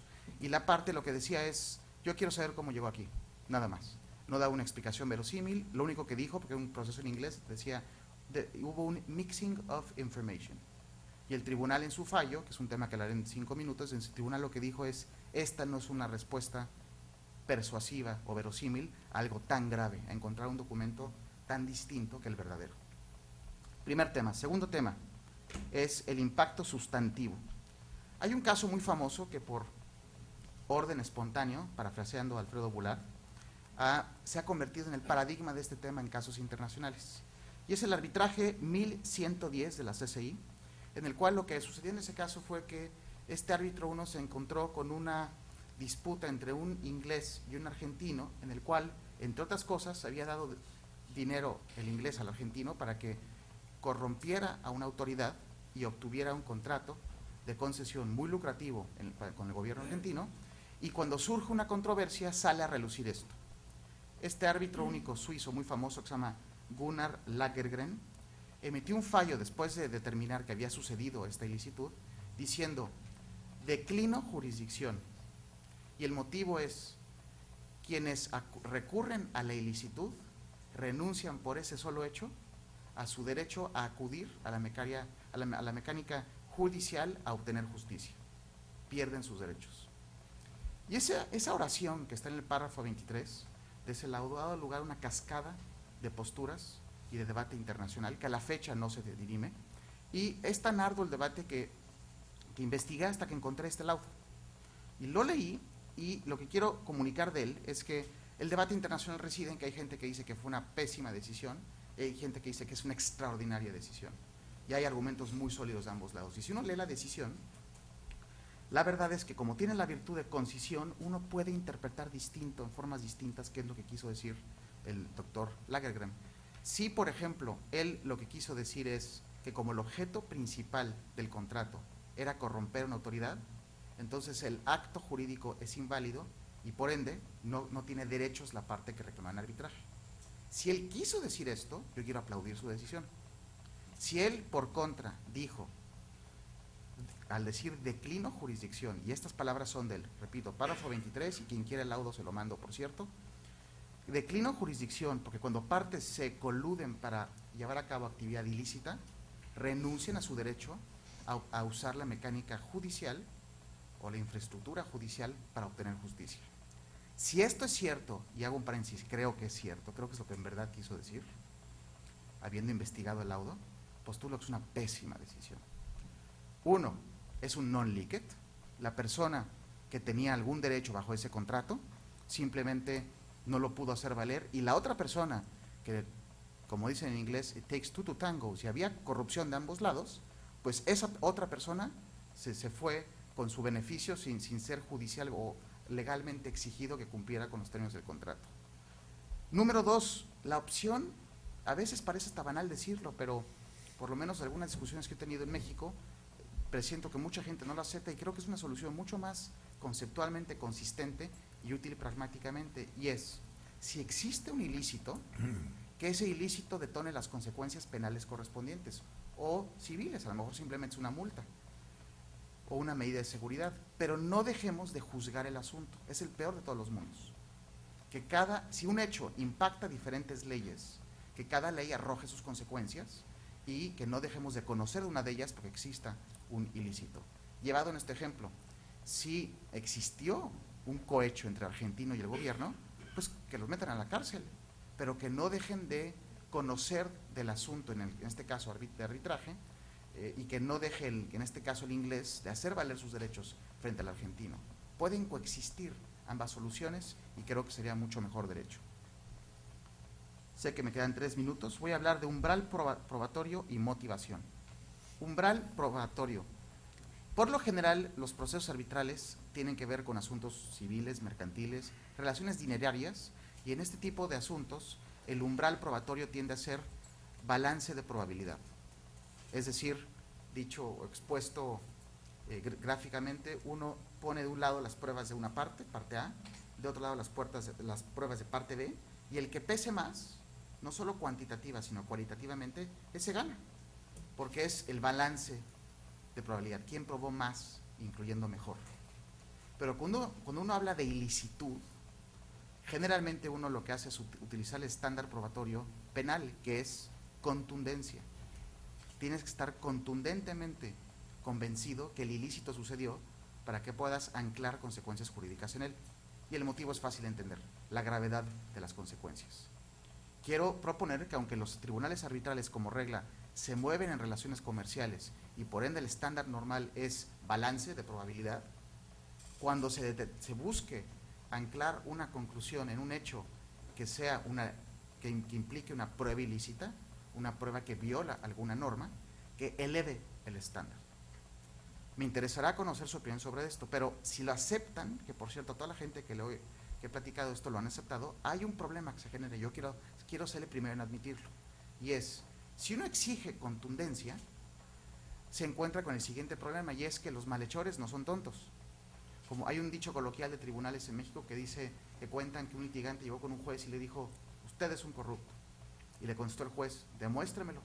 Y le contesta el litigante, le dije corrupto, no tonto. La gente que incurre en ilícitos nunca deja constancia de ellos.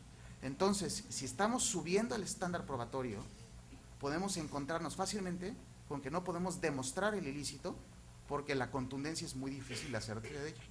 Y es aquí donde quiero proponer una solución, y quiero, antes de que me la hagan ver el talón de Aquiles, también quiero proponer el talón de Aquiles para que discutamos. Y es, la solución a este problema es la prueba circunstancial, que yo siento que es una prueba que está muy empolvada en la mente de muchos de nosotros. La prueba circunstancial puede en muchas ocasiones ser la prueba más útil, que más luz arroje sobre un conjunto de circunstancias. ¿A qué me refiero con la prueba circunstancial? Los hechos con mucha frecuencia dejan registro en la realidad. Si uno quiere regresar, y es una de las grandes moralejas de quien ha analizado estos temas, si uno quiere ver si una prueba es ilícita y regresa al momento en que tuvo lugar, como los hechos dejan registro en la realidad, una prueba que es ilícita tiende a ser disonante con factores de realidad. Por ejemplo, en un caso que tuve, de que determinamos que un email era apócrifo. Uno llevaba ese email al momento en el que se dice que tuvo lugar, y era un email muy importante, y era un email presentado, no había manera de certificar, como todos sabemos un email no se puede certificar. Era un email que establecía un corte, un momento para cuantificar daños y perjuicios muy importantes en esa relación. Si el email había ocurrido en la fecha que decía la parte que lo presentó, la diferencia de daños y perjuicios en ese tiempo era enorme. Lo que hicimos fue analizar las circunstancias, el modus operandi de las partes, de cómo ocurrían los correos entre ellos, atarlo con las personas involucradas y cómo actuaban estos agentes económicos, y concluimos, es disonante con todo, no encaja con esta realidad. Luego entonces, y concluimos, y esa porción del laudo fue muy delicada, esta prueba es apócrifa. Si eso es cierto y se acepta en este análisis, aunque creo que es el correcto y soluciona el dilema de la contundencia ante la furtividad de la actividad ilícita, hay algo conceptual que resolver, y es que la prueba indirecta, porque eso es lo que es la inferencia y la prueba circunstancial, la prueba indirecta para contundencia es algo que puede y a lo mejor debe generar dudas. Contundencia admite pruebas indirectas, y con esto concluyo el tema de umbral probatorio y paso a motivación. Pregunta: ya que un tribunal determinó que sí es admisible la prueba, ya que le dio un peso probatorio, ya que determinó que tiene consecuencias jurídicas, ¿debe uno decirlo? Es una pregunta que parece banal, pero es muy delicada. Decirlo es una decisión delicada. En un caso que tuve el año pasado, la sección de laudo estuvo 4 meses en corchetes en lo que deliberábamos, hasta que decidimos sí dejarlo. Y sé que están iniciando procedimientos penales en contra de esa parte, usando como una de las pruebas la determinación del tribunal arbitral, donde concluimos que era apócrifo el material probatorio presentado. Debe uno decirlo, y esto quiero comunicar que con muchas personas que lo he platicado hay una marcada diferencia de opinión, y la mayoría considera que no hay que hacerlo. ¿Por qué sí y por qué no? Y me interesará conocer su opinión. ¿Por qué sí? El argumento a favor es fácil de entender y es motivar, significa explicar qué premisas llevaron a una conclusión. Eso es motivar. ¿Y por qué queremos que los árbitros motiven? Porque hay un enorme poder que se les da y es un acto de rendimiento de cuentas y permite un control. Por cierto, tengo una muy respetuosa diferencia de opinión con el doctor Barqui. Yo creo que Bular tiene razón. Yo creo que motivación, aunque sea mala motivación, no permite discusión en el juicio de nulidad, sino sería una apelación, pero digo esto para que podamos discutir. Pero cierro mi digresión porque fue muy interesante su plática. Regresando a lo que estamos hablando, si motivar es un ejercicio necesario para justificar el poder que se le está dando a un árbitro, luego entonces, si una premisa de este análisis logístico que concluyó en lo que es el laudo incluye ilicitud, pues uno debe decir lo que es. Primer motivo. Segundo motivo, que sepan las partes que se portan mal. Si cometen un ilícito, corren el riesgo que el tribunal diga aquí hay una prueba ilícita y que entonces su reputación sea afectada y que a lo mejor tenga consecuencias en otras esferas, como es penal, por presentar pruebas ilícitas en procesos. Pero a la par de esta postura pro ser sincero en la motivación, está una postura que llamaré la cautelosa, y es ¿para qué decir algo que puede complicar el cumplimiento voluntario del laudo? Por ejemplo, la parte que pierde podría estar dispuesta a cumplir voluntariamente, pero ya que dijiste que cometió un ilícito, tiene que pelearlo. Entonces puedes estarle haciendo un desservicio a la parte que gana. Primer factor. Segundo, que no he oído a nadie decir, pero yo lo veo, lo comunico, es que abre una discusión de orden público y de arbitrabilidad. Yo no creo que le resta arbitrabilidad porque exista una ilicitud, pero puedo entender que alguien se confunda y así lo vea. Es decir, puedo entender que un abogado que quiere anular un laudo porque dice que cometió un ilícito diga ilicitud se discute en tribunales penales y que un juez local le crea el argumento. Entonces, ¿para qué decir algo que puede ser un elemento que haga frágil el laudo? Y no se diga orden público, penal es orden público. También creo que sea un argumento erróneo, pero puedo entender que un abogado que quiere anular un laudo puede esgrimir este argumento ante un juez y que un juez pueda caer en la trampa, si hay una trampa, de considerar que como penal es orden público, y esto sí lo es, el laudo que toque un tema penal o que implique un tema penal, viola orden público. Es una falacia, pero puede ocurrir. Entonces, la postura cautelosa podría ser, mejor, ya que te fijaste una opinión sobre quién tiene la razón y que eso incluye una ilicitud, no lo digas. Simplemente ancla tu conclusión en premisas distintas para que resguardes la integridad del laudo. Me interesará conocer su opinión y muchas gracias. Muchas gracias.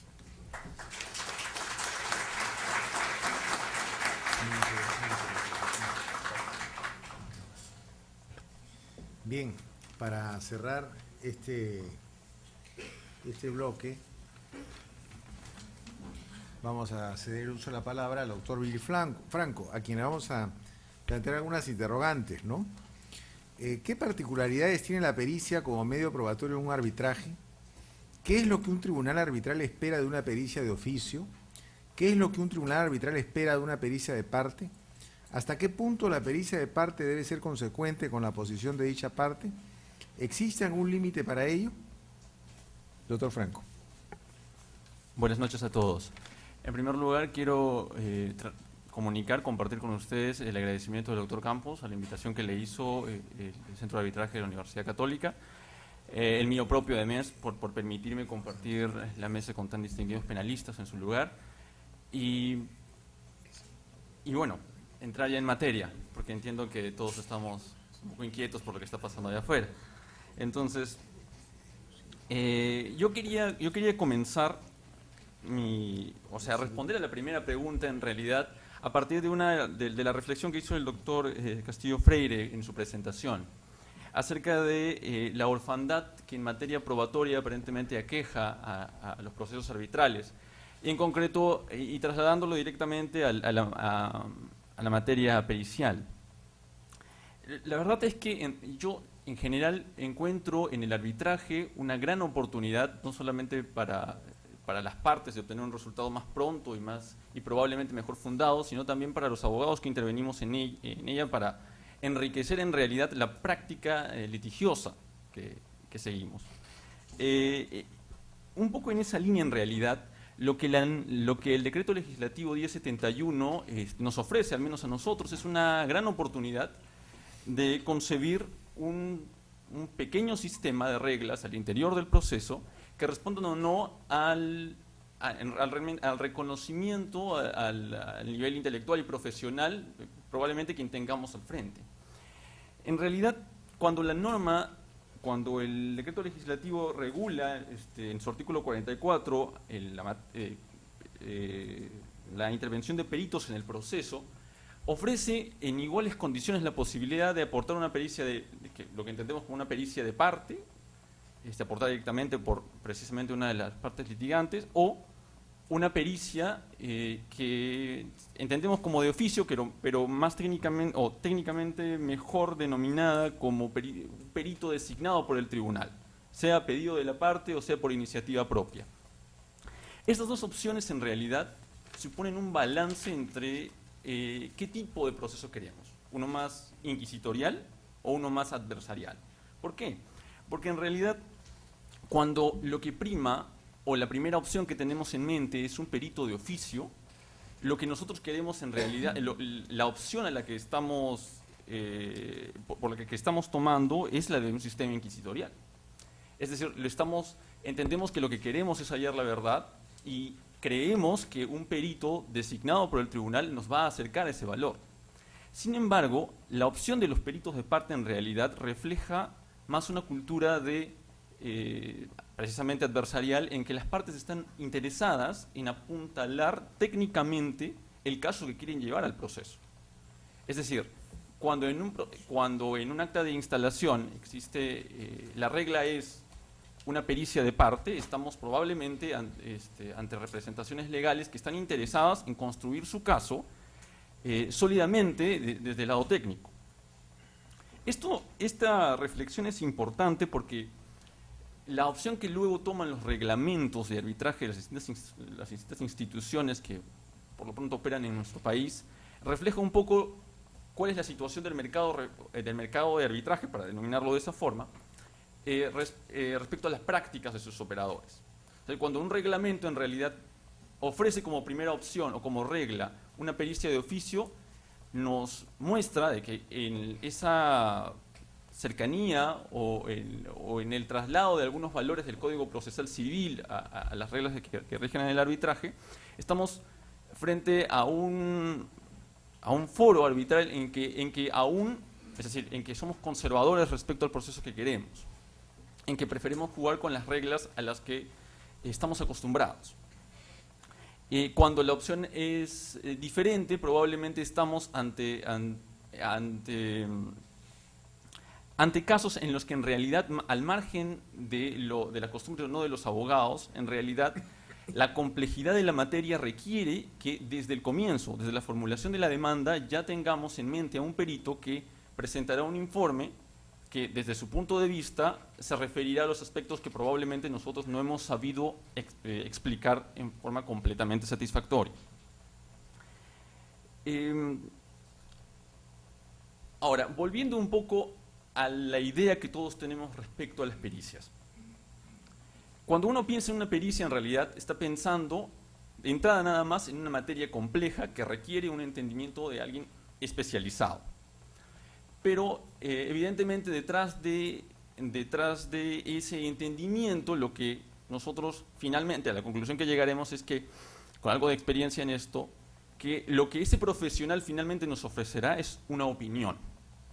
Porque claro, es decir, para alguien que está fuera de una disciplina es probable que la respuesta que nos den nos parezca lógica y que por tanto la identificaremos como la respuesta correcta. Sin embargo, tal como nos sucede a nosotros como operadores de normas jurídicas, hay más respuestas a veces de las que nosotros creemos. Y sucede lo mismo con estas otras disciplinas, con lo que en realidad lo que un perito, sea de oficio o sea de parte, nos ofrece es una opinión que está fundada en un razonable criterio técnico, diríamos.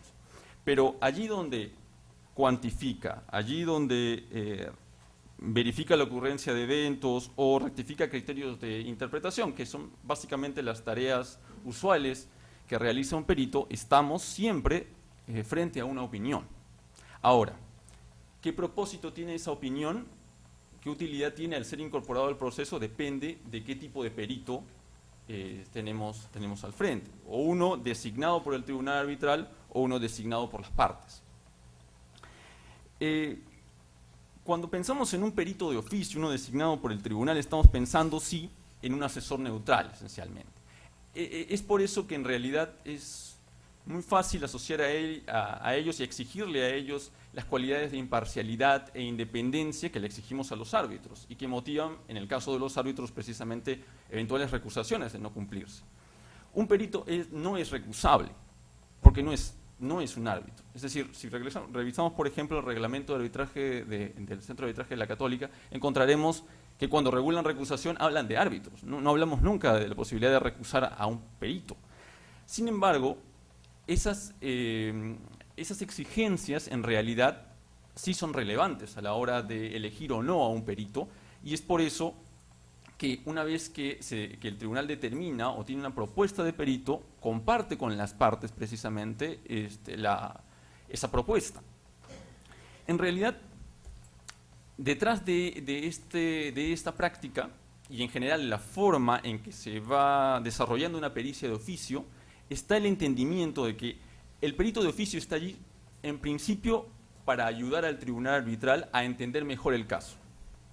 Para utilizar una expresión laxa, está allí para ayudar o asesorar al tribunal. Entonces es una facilidad para el tribunal, ¿verdad? En ese entendimiento, sin embargo, hay que tomar en cuenta de que obviamente las partes están muy interesadas en que esa opinión se genere con la posibilidad de que ellos intervengan en la activa defensa de su caso. Es por eso que, por ejemplo, está prohibido que el perito se reúne en privado con los árbitros, o al menos para algunas culturas, quiero decir, no necesariamente para nuestra propia experiencia, o que, por ejemplo, en el momento en que los árbitros se reúnen a deliberar sobre su decisión, la decisión que va a verse reflejada en el laudo, tenga una intervención directa, o que, en todo caso, el dictamen que emita pueda ser vinculante al tribunal.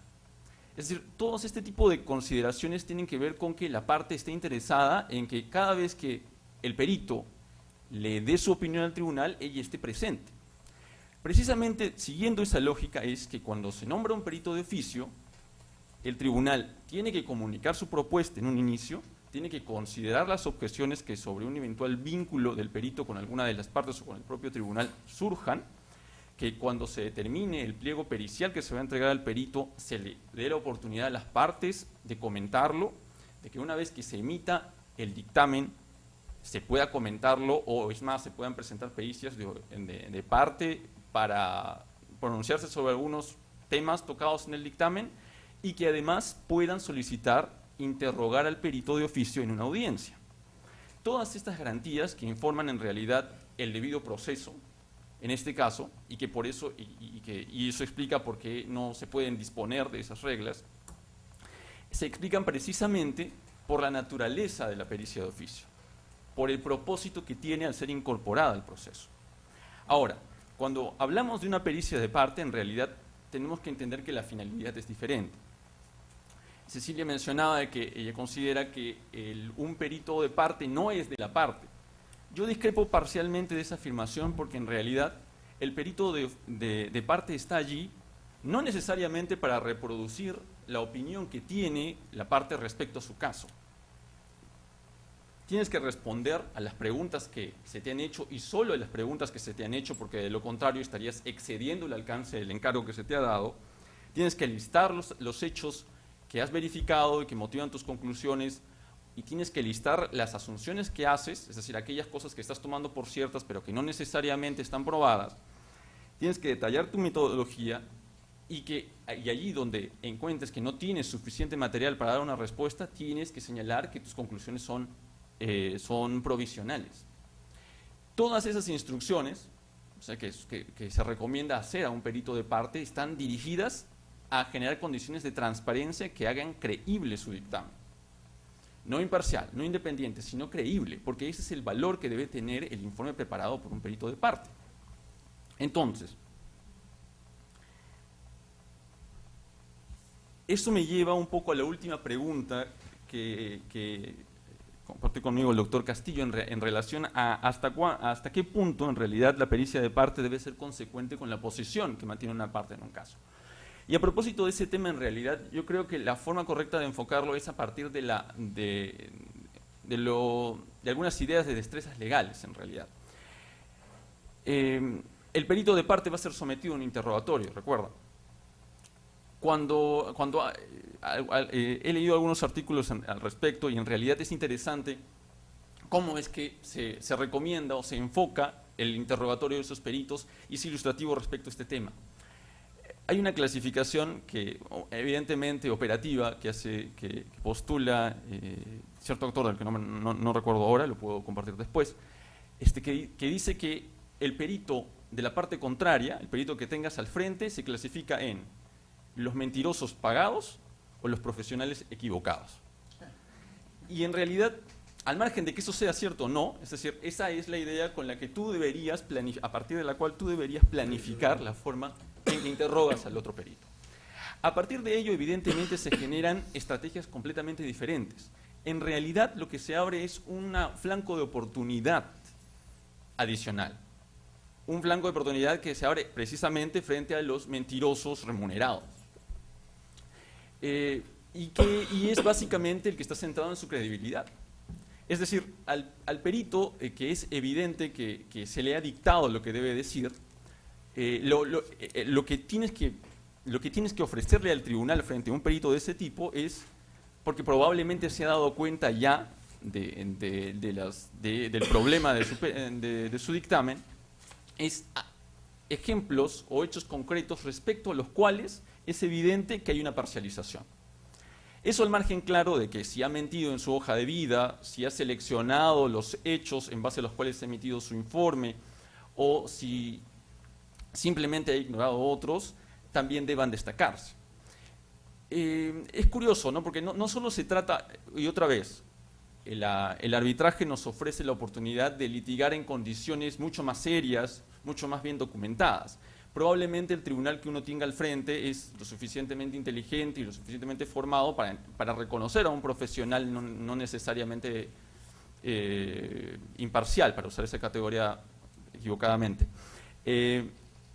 Entonces lo que tú tienes que ofrecerle es aquellos ejemplos concretos que muestren o documenten precisamente su parcialidad.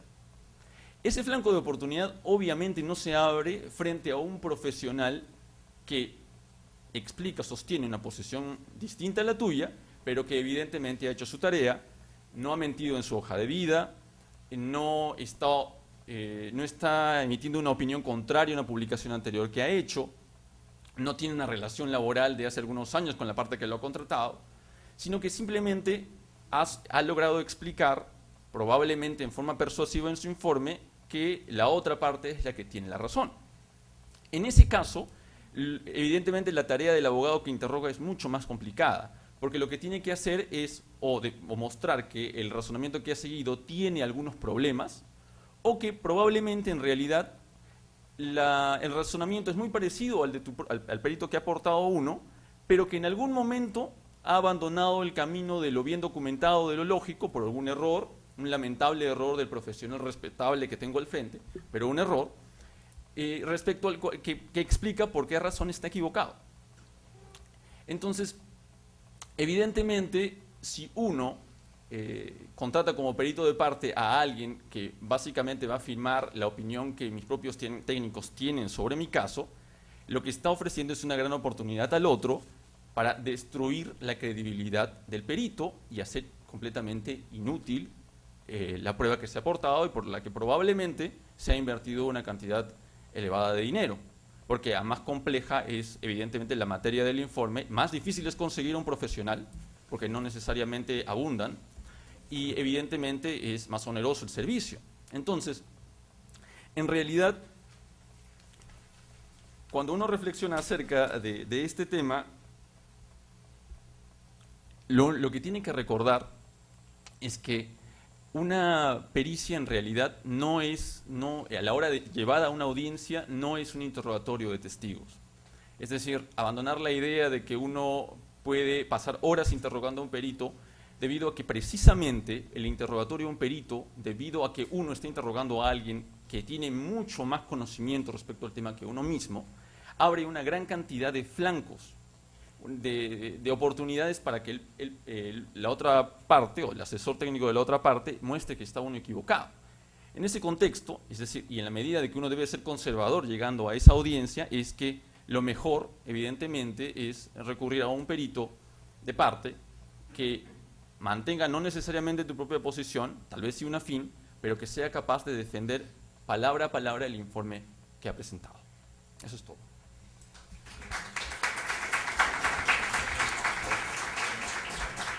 Muy bien, dadas las cuestiones de tiempo que todos conocemos y en razón de no perjudicar la labor del segundo bloque, lamentamos que no podamos hacer una segunda ronda y tampoco esbozar algunas conclusiones sobre el particular que quedarán en manos de cada uno de ustedes. Muchas gracias.